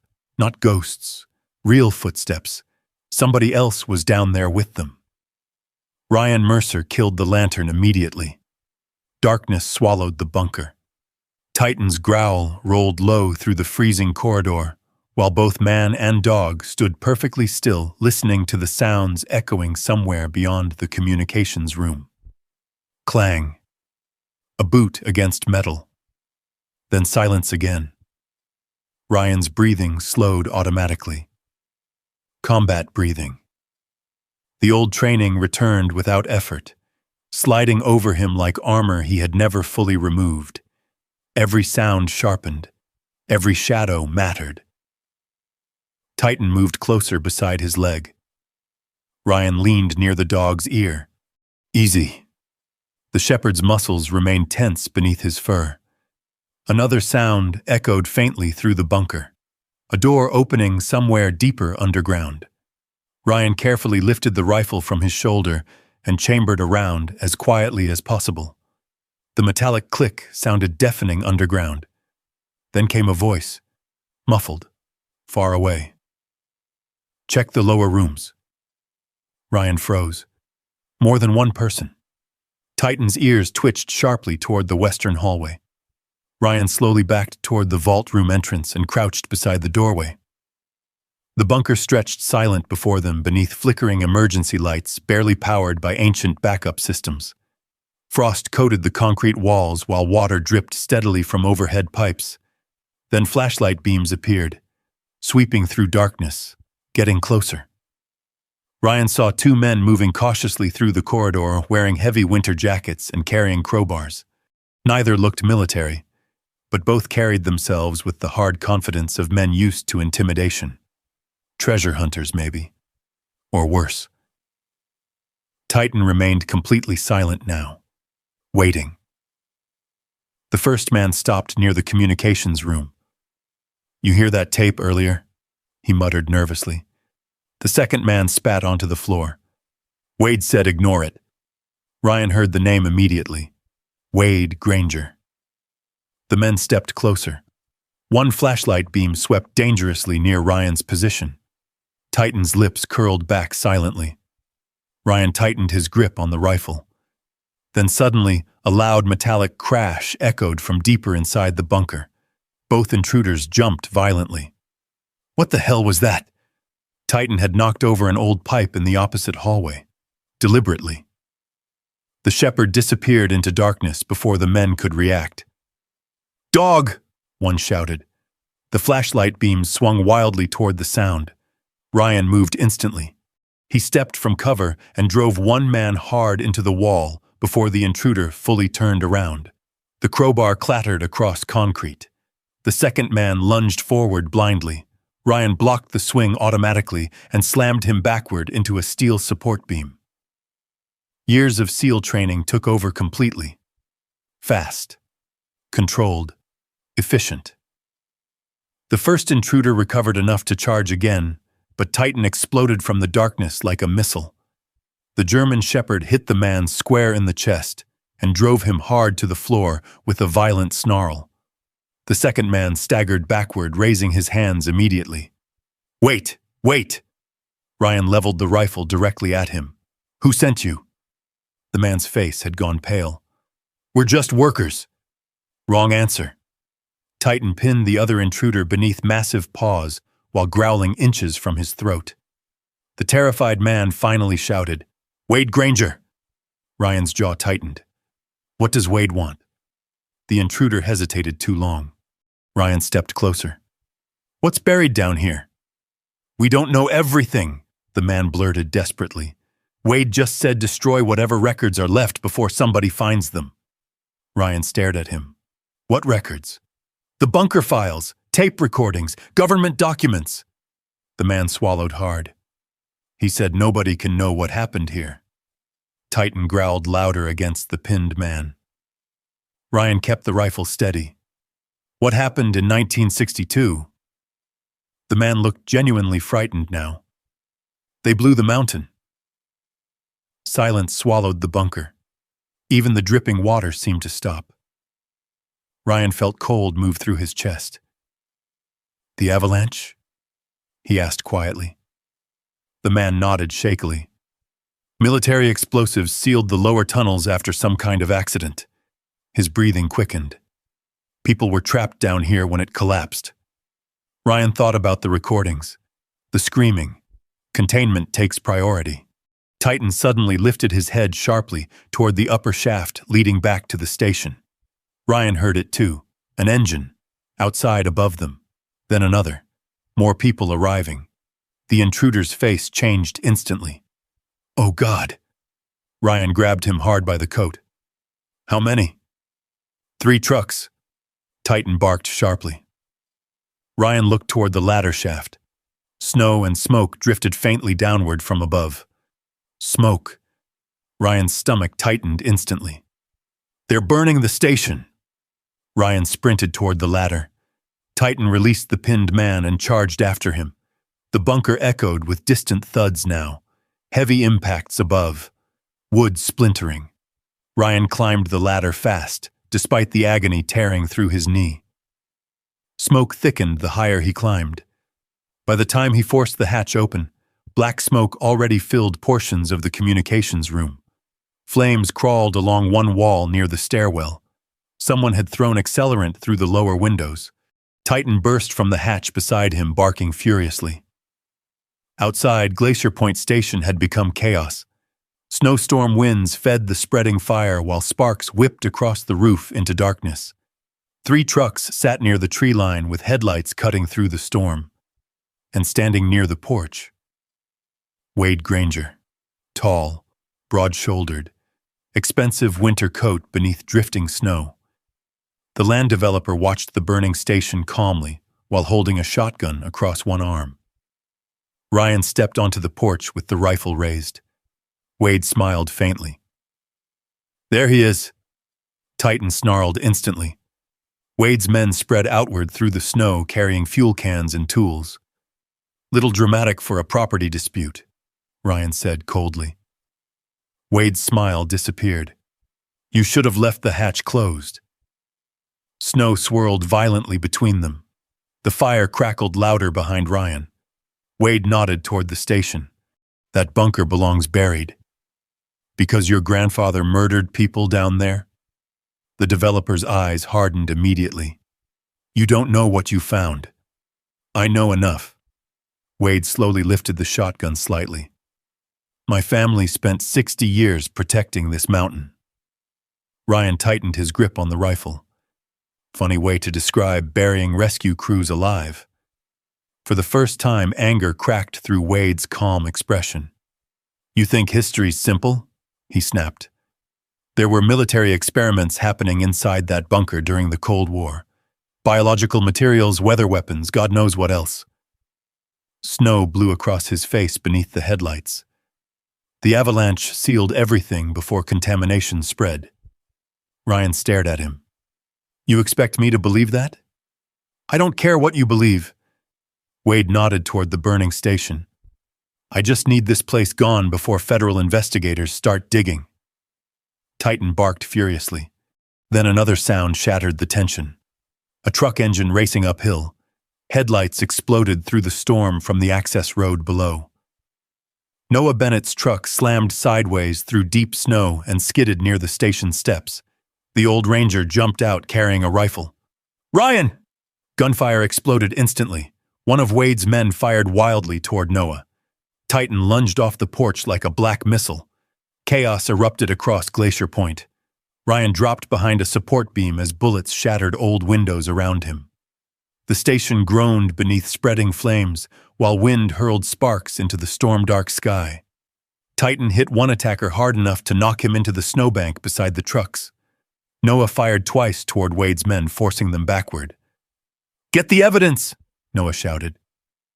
Ryan looked back toward the hatch inside the burning communications room. The bunker tapes, the documents, proof. Without them, everyone buried beneath Glacier Point would disappear forever. Ryan turned toward the flames. Then Titan cried out. A gunshot echoed through the storm. Ryan spun instantly. The German Shepherd collapsed hard into the snow beside the trucks. Everything inside Ryan stopped. "Titan!" The old dog struggled to rise, one rear leg dragging badly through the snow, while blood spread dark against white ice. Something broke inside Ryan instantly. Not fear, rage, pure and terrible. He charged forward through smoke and snow while the burning station roared behind him. And above Glacier Point, the storm finally unleashed its full fury across the mountain. Wind exploded across the ridge hard enough to bend the pine trees nearly sideways. Snow swirled through the headlights of Wade Granger's trucks in violent white sheets, while flames climbed higher along the walls of Glacier Point Station. Ryan Mercer barely felt the pain in his knee anymore. All he saw was Titan collapsing into the snow. "Titan!" The old German Shepherd struggled to rise, dragging one rear leg beneath him while blood spread across the frozen ground. Even injured, Titan still faced Wade's men with teeth bared and ears pinned flat, still protecting, still standing watch. Ryan reached the dog just as another gunshot cracked through the storm. Snow exploded beside them. Noah Bennett fired back immediately from behind an overturned fuel barrel near the porch. "Move!" the old ranger shouted. Ryan dropped beside Titan and pulled the Shepherd against him. The wound looked bad. Blood soaked through Titan's fur along the upper hind leg where the bullet had torn across muscle. Not fatal yet, but serious. Titan whimpered softly for the first time since Ryan had known him. That sound hit harder than the gunfire. Ryan pressed one hand against the wound instinctively while snow and ash blew across them. "You stay with me," he muttered fiercely. "You hear me?" Titan looked up at him through the storm, still alert, still trying to rise. Behind them, Glacier Point Station groaned loudly as fire spread through the upper floor. Windows burst outward from the heat, sending sparks spiraling into darkness. Wade Granger stepped forward through the snow with the shotgun still raised. "This ends tonight, Mercer." Ryan slowly stood. Titan stayed pressed against his leg despite the injury. "You buried men alive under this mountain," Ryan said coldly. Wade's expression hardened. "We buried a disaster. You buried witnesses." Another loud crack echoed through the storm overhead. The communications tower shifted. Ryan looked up instantly. Fire had reached the support beams beneath the tower platform. The entire structure was becoming unstable. Noah moved beside Ryan, carrying extra ammunition and breathing hard through the cold. You got the bunker evidence? Part of it. Then we leave now. Ryan looked toward the burning station. The tapes, the files. Most of the proof still remained underground. If the fire reached the bunker entrance, everything would disappear forever. Wade saw the hesitation immediately. You think anybody's gonna believe old recordings from a buried bunker? He shouted through the wind. Government buried this story 60 years ago. Nobody wants it uncovered now. Ryan stared at him. Then Titan growled. Low, deep, warning. Ryan turned sharply. The frozen reservoir below Glacier Point had begun cracking. The storm heat and spreading fire were weakening the upper ice shelf near Wade's trucks. Long fractures spread across the white surface like veins. Noah saw it too. Everybody move off the ice! But Wade ignored him. Instead, the developer stepped backward toward the trucks with fury burning across his face. You should have stayed broken, Mercer, he shouted. Men like you never know when to quit. Then he raised the shotgun toward Ryan again. Titan moved first. Despite the wound, the old shepherd lunged directly between Ryan and the weapon. The blast thundered across the mountain. Titan slammed hard into Ryan's chest from the impact. Ryan hit the snow beneath him while Noah fired twice toward Wade's men. Chaos exploded again. One truck engine roared to life. Another man shouted something through the storm. Then the ice beneath Wade Granger cracked completely. A deep, violent boom rolled across the reservoir. Everyone froze. The frozen surface split open beneath the nearest truck. The vehicle dropped nose first into black water instantly. Wade stumbled backward, trying to escape across the collapsing ice shelf. Help me! One of his men screamed from inside the sinking truck. The reservoir swallowed the vehicle fast. Black, freezing water surged upward through shattered ice while snow whipped sideways through the storm. Ryan pulled Titan behind a snowbank while Noah dragged the second attacker away from the collapsing shoreline. Wade kept running. The developer sprinted across unstable ice toward the opposite ridge, panic finally replacing arrogance. Then another crack split the reservoir beneath him. The ice collapsed. Wade vanished into freezing darkness with a single scream cut short by the storm. Silence followed. Only wind remained. Ryan stared toward the black water. Noah exhaled slowly beside him. The mountain made its choice. But Glacier Point Station was still burning. Flames consumed the upper floors now while smoke poured into the blizzard. The communications tower leaned dangerously over the cliffside. Ryan looked toward the hatch entrance inside the station. We're not done. Noah grabbed his arm immediately. That building's coming down. The bunker evidence is still inside. You go back in there and you die. Ryan looked down at Titan. The old shepherd lay breathing hard against the snow, blood staining his fur black beneath the storm. Ryan touched the dog's neck gently. Titan still lifted his head toward the station, still watching it. Ryan understood immediately. The dog knew too. The station mattered. The truth mattered. Ryan stood slowly despite Noah's protests. Keep pressure on his leg. Noah stared at him. Ryan, if that evidence burns, those men stay buried forever. Without waiting for an answer, Ryan grabbed the emergency rope and charged back toward the station. Smoke swallowed him instantly. The heat inside felt unbearable after the freezing storm outside.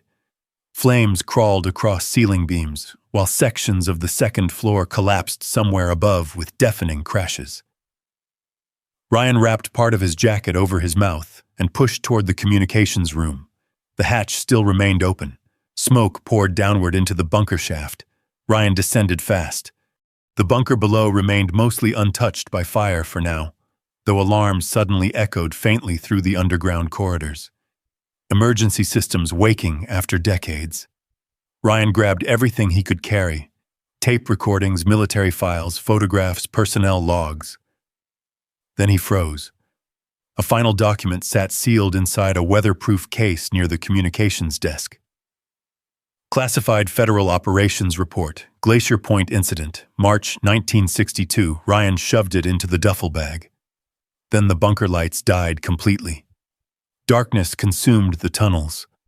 Above him, the station groaned violently. Time was gone. Ryan sprinted toward the ladder. Halfway up, the communications tower collapsed. The impact shook the entire station like an earthquake. Burning debris crashed through upper floors, while walls split apart around him. Ryan forced himself upward through smoke and falling ash. The main hallway exploded behind him seconds after he cleared the hatch. Flames chased him toward the exit. He dove through the front doorway just as part of the roof collapsed inward. Snow swallowed him hard. Cold air slammed into his lungs. Noah grabbed him immediately and dragged him farther from the burning structure. Then, suddenly, headlights appeared through the storm below the mountain road. Dozens of them. Rescue vehicles, snowcats, volunteer trucks, sheriff units. The entire ridge lit up beneath flashing emergency lights cutting through the blizzard. Ryan stared in disbelief. "How?" Noah pointed toward Titan. The old German shepherd struggled weakly near the ridge while a bright beam flashed repeatedly behind him. Ryan turned. The emergency beacon tower. Titan had dragged himself to the manual power switch beside the outer station wall during the chaos. The old rescue beacon now blazed across the storm for the first time in 60 years. Its rotating white light cut through snow and darkness like a signal from another lifetime. The mountain answered immediately. Rescue crews climbed toward Glacier Point, guided by the beam. Men shouted through the storm. Medical teams rushed forward. And standing beside the dying station beneath the sweeping beacon light, Ryan finally understood what Walter Hayes and the buried operators had tried to protect all those years ago.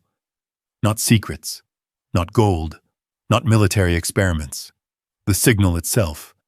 The promise that somebody would still stand watch when the storm came. Ryan dropped beside Titan in the snow. The shepherd's breathing had become weak now. Blood covered his fur. But when Ryan touched him, Titan's tail moved faintly once against the ice. "You stubborn old warrior," Ryan whispered, his voice breaking. Snow fell softly around them while Glacier Point burned behind the beacon light. And for the first time since losing Evan beneath the Arctic ice, Ryan Mercer felt something inside him begin to loosen.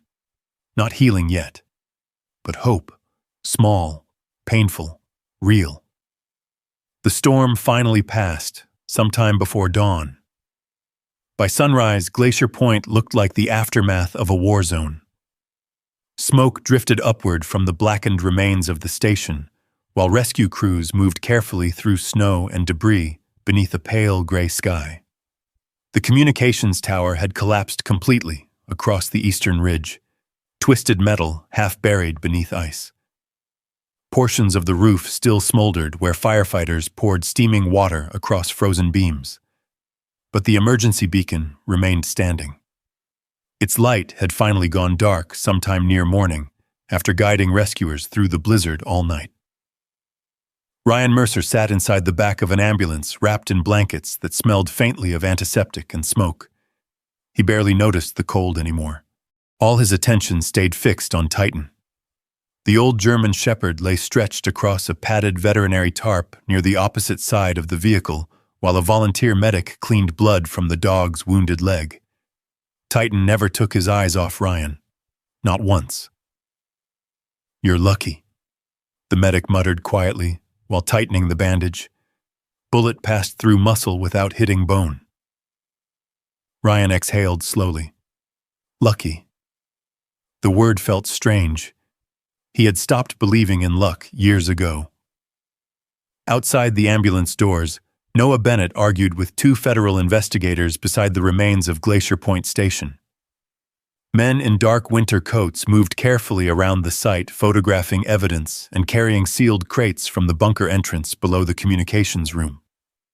The truth buried beneath the mountain was finally coming into daylight, and it was bigger than Ryan imagined. One investigator approached the ambulance carrying a thick file folder beneath his arm. "Mr. Mercer?"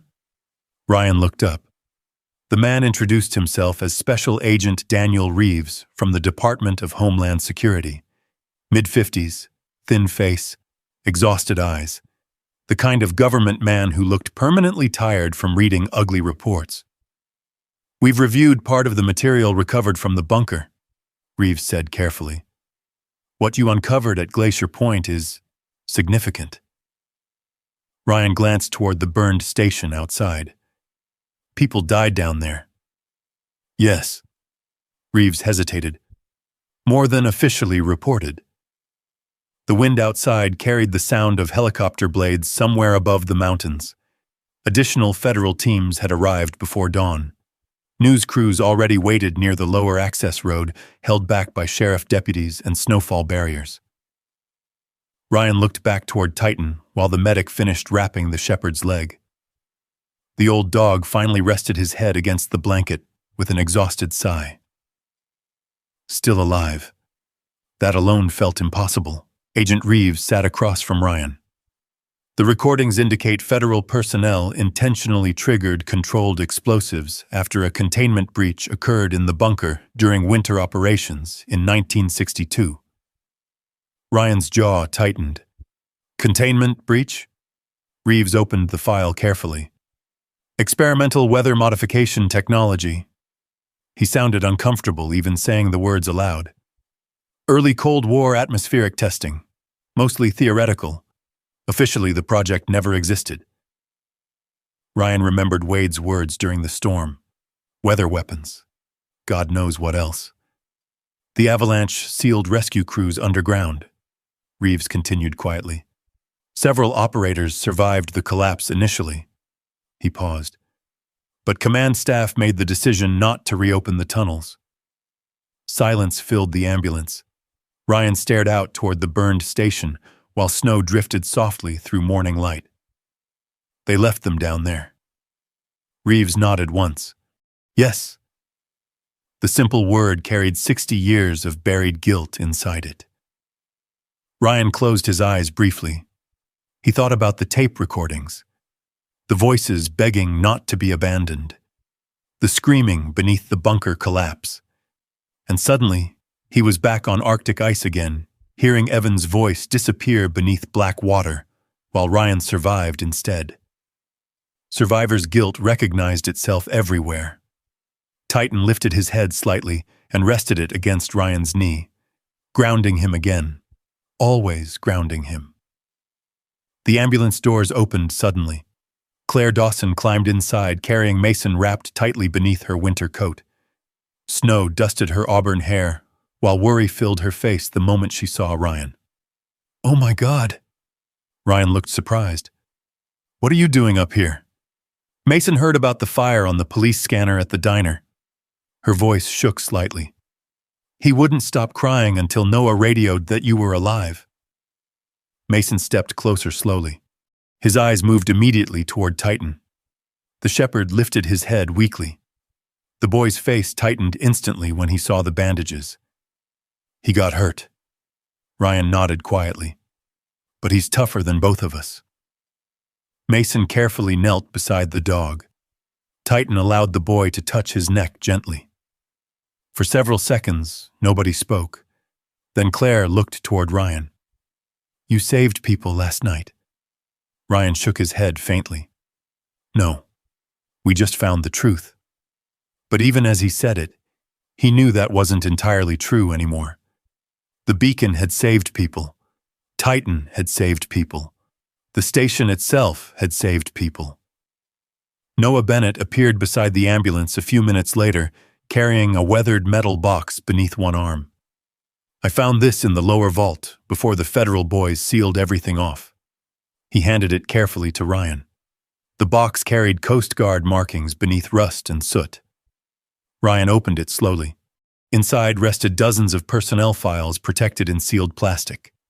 Photographs, letters, emergency records, and one small silver compass wrapped carefully in cloth. Noah stared at it for a long moment. My brother carried one exactly like that. Ryan looked up. The old ranger's eyes had gone distant.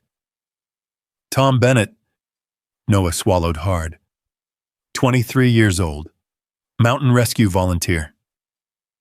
Ryan carefully unfolded one weathered document from the box. The name at the top read, Thomas Bennett. Status, missing, presumed deceased. Noah stared silently at the paper. 60 years. His family had waited 60 years for the truth. The older ranger slowly sat down beside the ambulance bumper and lowered his head into trembling hands. Ryan understood that silence, too. Sometimes grief lasted so long it stopped feeling sharp. It simply became part of a person's bones. Claire quietly guided Mason away to give Noah privacy, while snow continued falling softly around Glacier Point. By afternoon, the story had already spread across Montana. Then across the country. News helicopters circled overhead while federal teams recovered bunker evidence beneath the mountain. Families of the missing operators began arriving by evening after government agencies finally released the buried records. Some came from Oregon, Wyoming, Maine, Virginia children, grandchildren, widows now grown old, people who had spent lifetimes believing storms swallowed the men they loved. Instead, those men had been sacrificed and forgotten. Ryan stood near the edge of the ridge watching the families arrive through drifting snow, while Titan rested beside a portable heater wrapped in blankets. One elderly woman approached slowly carrying a faded black and white photograph. Her hands trembled slightly from age. "You're Ryan Mercer?" He nodded. She showed him the picture. A smiling young Coast Guard diver stood beside Glacier Point Station beneath bright winter sunlight. "That's my father," she whispered softly. "Leonard Pierce." Ryan stared at the photograph. Something about the man looked familiar. Then memory struck him suddenly. His father, years ago, talking about a rescue diver who pulled him from freezing river water after an engine accident near Great Falls. Leonard Pierce. Ryan looked back at the woman slowly. "My father knew him." Tears immediately filled her eyes. "For 60 years, we thought he died alone." Ryan glanced toward the mountain behind them. "No," he said quietly. He stood watch until the end. The woman began crying softly then. Not broken crying, relieved crying. The kind that came after decades of unanswered questions finally ended. That evening, as darkness settled across Glacier Point once more, Ryan walked carefully through the burned remains of the station. Most of the upper structure had been destroyed, but portions still stood stubbornly against the mountain wind, especially the western wall overlooking the reservoir. Ryan stopped there. The frozen water stretched endlessly below beneath moonlight and drifting snow. Emergency crews moved quietly around the site behind him, while generators hummed softly through the cold. Titan limped slowly to Ryan's side. The shepherd leaned gently against his leg. Ryan rested one hand across the dog's scarred neck. "You kept me alive again." Titan looked out toward the mountains. Years ago, Ryan believed military dogs followed commands because of training. Now he understood something deeper. Titan had stayed beside him because loyalty was part of who he was. No matter the war, no matter the storm, no matter how broken Ryan became afterward, the dog never stopped standing watch. Behind them, Noah approached quietly. "They're talking about preserving the site." Ryan glanced back. "As what?" The ranger looked toward the ruins. "A memorial, maybe.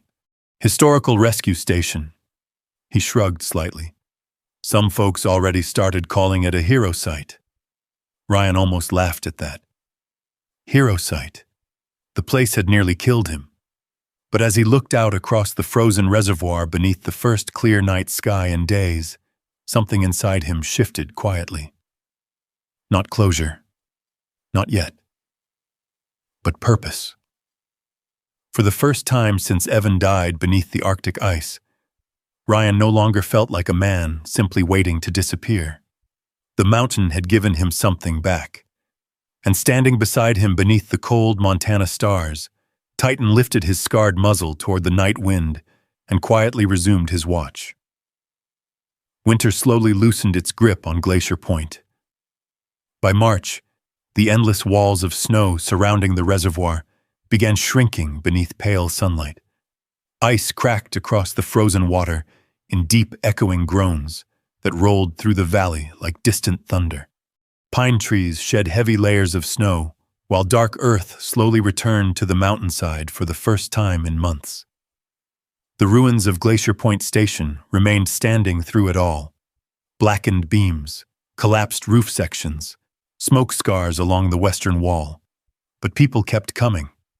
At first it was reporters, federal investigators, military historians, families searching for names buried beneath forgotten records. Then came veterans, quiet men mostly. Men who carried themselves the same way Ryan Mercer did before he stopped trying to disappear. Some arrived alone in battered trucks. Others came with wives who looked exhausted from years spent worrying over nightmares they could never fully understand. Many simply stood silently beside the ruins, staring out across the reservoir, while mountain wind moved through the burned remains of the station. Ryan noticed something strange after a while. Nobody came to Glacier Point looking for spectacle. They came because the place felt honest. Pain lived openly there, and somehow that honesty made people breathe easier. The government officially sealed most of the underground bunker after recovering classified materials, but public outrage over the buried rescue crews forced federal agencies to acknowledge what happened in 1962. Newspapers called it the Glacier Point cover-up, but locals started calling it something else, Carter's Light. Ryan hated the name immediately, then eventually stopped arguing about it. By late spring, reconstruction began. Not because the government wanted it, because the town did. Loggers hauled fresh timber up the mountain. Retired contractors volunteered labor. Local welders rebuilt portions of the communications tower for free. Noah Bennett somehow organized half the county into work crews, despite constantly complaining about his knees. Even Curtis Doyle drove up twice a week with coffee and enough tools to rebuild a shipyard. "You still look like hell," the old Marine told Ryan one morning while handing him a thermos. Ryan smirked faintly. "Means alive." Curtis pointed toward Titan lying near the porch beneath sunlight. "That dog's the only reason you are." Ryan looked toward the shepherd quietly. Maybe Curtis was right. Titan healed slower than Ryan hoped. The wound in his hind leg closed eventually, but the damage left a permanent limp afterward. Some mornings the old German shepherd struggled just standing from his blanket near the stove. Still, every evening without fail, Titan climbed the rebuilt tower stairs before sunset. One slow step at a time. Standing watch. Always standing watch. Ryan rebuilt the station the same way he approached missions overseas. Methodically. Purposefully. One task at a time. First came the roof. Then the support beams. Then the communications room. By summer, portions of Glacier Point looked alive again. Fresh cedar walls replaced burned timber. New windows overlooked the reservoir. Solar generators powered emergency lights and radio equipment. Noah restored the old emergency beacon, while local veterans rebuilt the tower platform stronger than before. But the biggest change wasn't the building. It was Ryan himself. People noticed it slowly. The haunted exhaustion behind his eyes softened. He still woke from nightmares some nights, especially during storms when wind sounded too much like Arctic rescue rotors over black water. But now Titan always climbed onto the bed beside him before panic fully took hold. And for the first time in years, Ryan no longer woke alone. Claire Dawson and Mason started visiting nearly every weekend once the roads reopened. Mason changed the most. The quiet little boy who once barely spoke around strangers now spent entire afternoons helping Ryan organize old rescue equipment inside the station museum room. He became obsessed with Coast Guard history, weather maps, signal codes, avalanche rescue systems.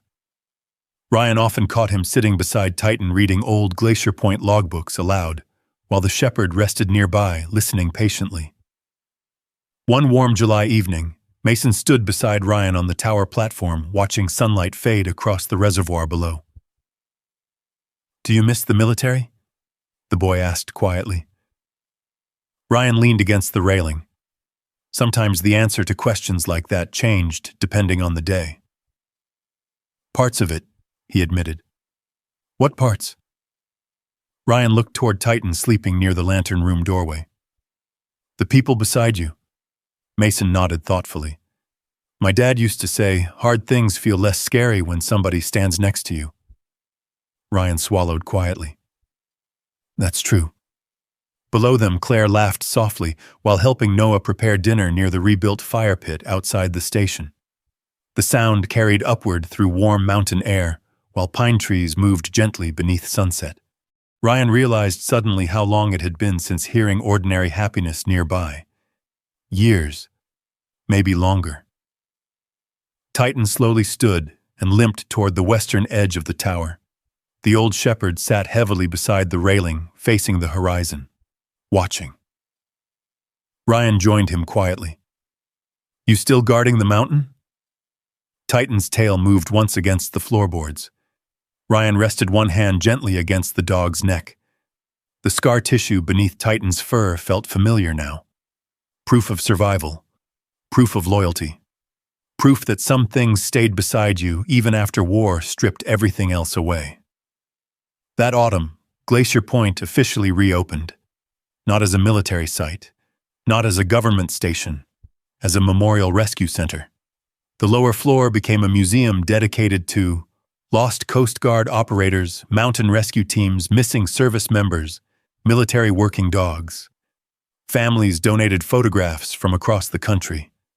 Old uniforms hung beside restored equipment displays. The bunker recordings played quietly inside a protected exhibit room where visitors often sat silently listening for long periods without speaking. Many cried, especially veterans. Ryan understood why. The recordings were not really about government betrayal. They were about being left behind, and every soldier understood that fear. Veterans began staying overnight at Glacier Point soon afterward. Not officially. Nobody advertised it. But word spread quietly through veteran groups across Montana and neighboring states. A former SEAL rebuilt an old rescue station in the mountains. There was coffee there. Silence. A dog that understood combat trauma better than most therapists. And no one asked questions you didn't want to answer. Sometimes Ryan woke before dawn and found other veterans sitting beside the reservoir, wrapped in blankets, staring silently toward the mountains. Nobody forced conversations. Nobody needed to. Shared silence carried its own language. One snowy evening, nearly 3 years after the fire, Ryan stood alone inside the restored signal room, while winter wind rattled softly against the tower windows. Titan climbed the stairs slowly behind him. Much slower now. Age had whitened the shepherd's muzzle almost completely. Arthritis stiffened his movements during cold weather, and some days Ryan had to help him onto the truck seat. But the dog still insisted on standing watch every night. Ryan lit the restored beacon lantern carefully. Warm golden light filled the signal room instantly. Outside, snow drifted peacefully across the dark reservoir far below. Titan lowered himself beside the doorway with a tired sigh. Ryan sat beside him. For several minutes, neither moved. Then quietly, almost without thinking, Ryan finally spoke aloud the truth he had never fully admitted before. There were nights after Evan died. He stared out toward the mountains. I drove around for hours trying to figure out where I could disappear. Titan rested his head against Ryan's knee. Ryan swallowed hard. I thought if I kept moving long enough, eventually nobody would notice when I stopped. The old shepherd remained perfectly still beside him. Then came footsteps on the tower stairs, Claire appeared carrying 2 steaming mugs of coffee wrapped in winter gloves. She smiled softly when she saw them sitting together beneath the lantern glow. "You hiding from people again?" Ryan accepted the coffee, thinking, that usually means hiding. He almost smiled. Claire sat beside him near the window, while snow moved silently beyond the glass. Her green eyes settled gently on Titan. "He still checks every room before bed," she said quietly. Ryan nodded. "Military habit." "No," Claire whispered softly. "Not habit." She looked directly at him then. "Titan never stopped protecting you." The word settled deep inside Ryan's chest. Because she was right. The dog had saved him long before Glacier Point, long before the bunker, long before the beacon light. Titan saved him the night Ryan almost drove off the frozen bridge outside Billings after too much whiskey and too many nightmares. Titan saved him during panic attacks, during storms, during the long, empty months living inside the truck when disappearing seemed easier than surviving.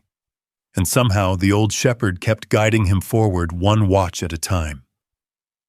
Outside, wind swept softly across Glacier Point Station, while the restored beacon rotated slowly above the mountain once more. A promise kept alive. And beside Ryan Mercer, beneath the warm lantern glow, Titan quietly continued standing watch over the man he refused to leave behind. The first snowfall of November arrived early that year. Soft flakes drifted through the mountains around Glacier Point, while pine forests disappeared beneath white silence once more.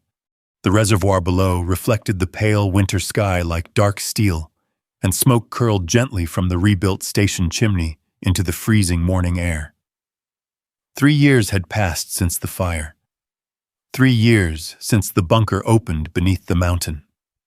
3 years since Titan dragged himself through blood and snow to relight the beacon during the storm.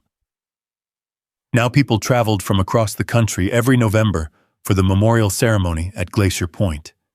Veterans, families, rescue crews, military working dog handlers. Some came to honor the buried operators finally returned home. Others came because the station itself had become something rare in the world. A place where broken people did not feel alone. By noon, vehicles lined the mountain road below the ridge while volunteers prepared lanterns along the rebuilt walkway leading toward the tower. Snow covered the surrounding cliffs in fresh white layers, and cold wind carried the scent of pine and wood smoke through the air. Ryan Mercer stood near the western railing, watching visitors gather quietly across the station grounds. At 50 years old now, he looked older than when he first arrived at Glacier Point, in the rusted pickup truck years earlier. More gray filled his beard. Deep lines marked the corners of his eyes. His damaged knee forced him to lean slightly during cold weather. But the emptiness that once haunted him had faded. Not completely. Some wounds never fully disappeared. Yet now there was warmth beside the scars, purpose beside the grief. And standing next to him beneath the falling snow stood Claire Dawson wrapped in a dark winter coat, while Mason adjusted memorial lanterns near the entrance below. Mason had grown taller, older, confident. At 12 years old, he moved through Glacier Point like he belonged there. The once silent little boy now guided visitors through museum rooms and helped veterans carry supplies up the tower stairs. Ryan watched him laugh softly, with Noah Bennett near the porch. The sound still surprised him sometimes. Claire slipped one hand into Ryan's gloved fingers. "You nervous?" Ryan stared toward the crowd gathering below. "A little," she smiled gently. "You survived firefights in Syria." "Yeah," Ryan muttered, "but public speaking's worse." Claire laughed quietly. The sound warmed the cold air around him. Then Titan appeared slowly through the station doorway. The old German shepherd moved carefully now. Age had finally caught him.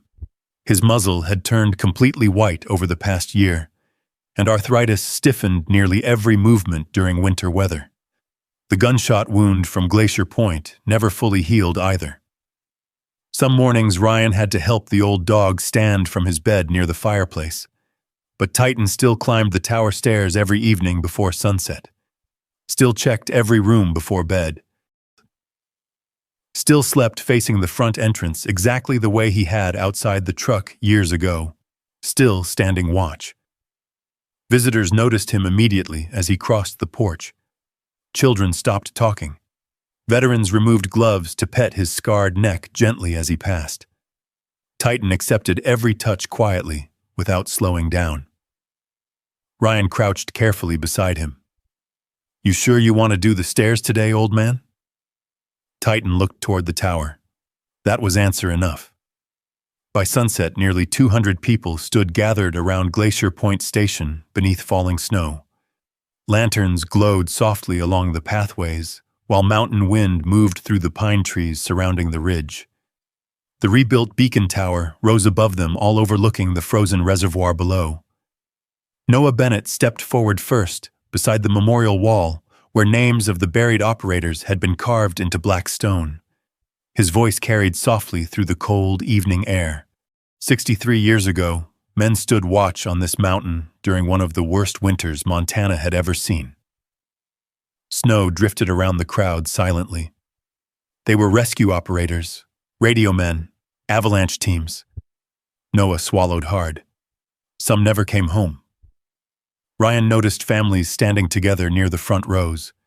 Children holding old photographs, elderly widows wrapped in blankets, veterans saluting quietly beside the memorial wall. Noah continued speaking while the wind moved softly through the mountains. But tonight, the light still shines because people refused to let those men be forgotten. Then he stepped aside. Ryan felt every eye turn toward him. The old version of himself would have walked away, disappeared. But Glacier Point had changed him. Titan slowly pressed against his leg, grounding him one more time. Ryan stepped forward beneath the lantern glow. "I spent a long time believing surviving was enough," he said quietly. The mountain fell completely silent around him.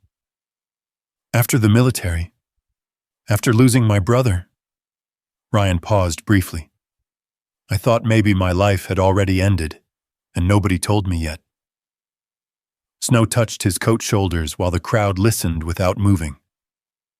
"Then I came to this mountain." Ryan looked toward the beacon tower above them. "And I found men who never stopped standing watch, even after they were buried." Several veterans lowered their heads quietly. Ryan glanced down toward Titan. "And I found out something else, too." His voice softened slightly. "Sometimes God sends help in ways we don't deserve." Titan's ears lifted faintly, hearing Ryan's voice. A few people smiled through tears. Ryan looked back toward the memorial wall. The men buried beneath Glacier Point were abandoned. His eyes moved across the crowd slowly. "But tonight they are remembered." Silence held the ridge afterward. Not empty silence, sacred silence. Then Noah handed Ryan the restored lantern from the original station, the same lantern Titan once relit during the storm. Ryan took it carefully. The metal felt warm in his hands. "Ready?" Claire whispered softly beside him. Ryan looked toward Titan. The old shepherd was already moving toward the tower stairs. Slowly, one careful step at a time. The crowd parted quietly to let him pass. Nobody spoke. People simply watched as the aging military dog climbed upward beneath falling snow exactly the way he had every evening since Glacier Point reopened, still keeping watch. Ryan followed beside him carrying the lantern. The tower stairs creaked softly beneath their weight, while cold wind whistled through the upper windows. Halfway up, Titan paused briefly to rest. Ryan crouched beside him immediately.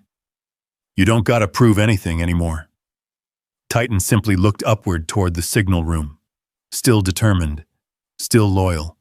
Ryan swallowed hard and rubbed gently behind the dog's ears. Together they climbed the final steps. The signal room glowed softly beneath lantern light. Outside, the mountains stretched endlessly beneath snow and darkness, while hundreds of people waited silently below near the memorial wall. Ryan lit the beacon. Warm golden light rotated slowly across the frozen reservoir once more. The crowd below began applauding softly, but Ryan barely heard them, because Titan had finally lowered himself beside the western window. Exhausted. The old shepherd rested his head gently against Ryan's leg exactly the way he used to outside the truck years earlier, beside Blackwater Ridge. Ryan sat down beside him immediately. Snow drifted peacefully beyond the tower glass, while the beacon swept across the mountains one slow rotation at a time. Titan's breathing had become shallow now. Very slow. Ryan placed one trembling hand against the dog's neck. "You don't have to keep guarding me anymore," he whispered softly. Titan looked up at him one final time. Those same steady brown eyes. Older now, tired, but peaceful. Then the old German shepherd pressed closer against Ryan's leg beneath the warm lantern glow, and quietly stopped breathing. Ryan did not move for a long time. Outside, Glacier Point's beacon continued shining steadily across the wilderness, while snow covered the mountains in silver light. Below the tower, the crowd slowly fell silent as if somehow everyone understood at once what had happened upstairs. Ryan rested his forehead gently against Titan's fur. Tears finally came without resistance. Not violent grief, not despair, just love, pure and unbearable. The kind that only arrives when something faithful has walked beside you through every darkness life could create.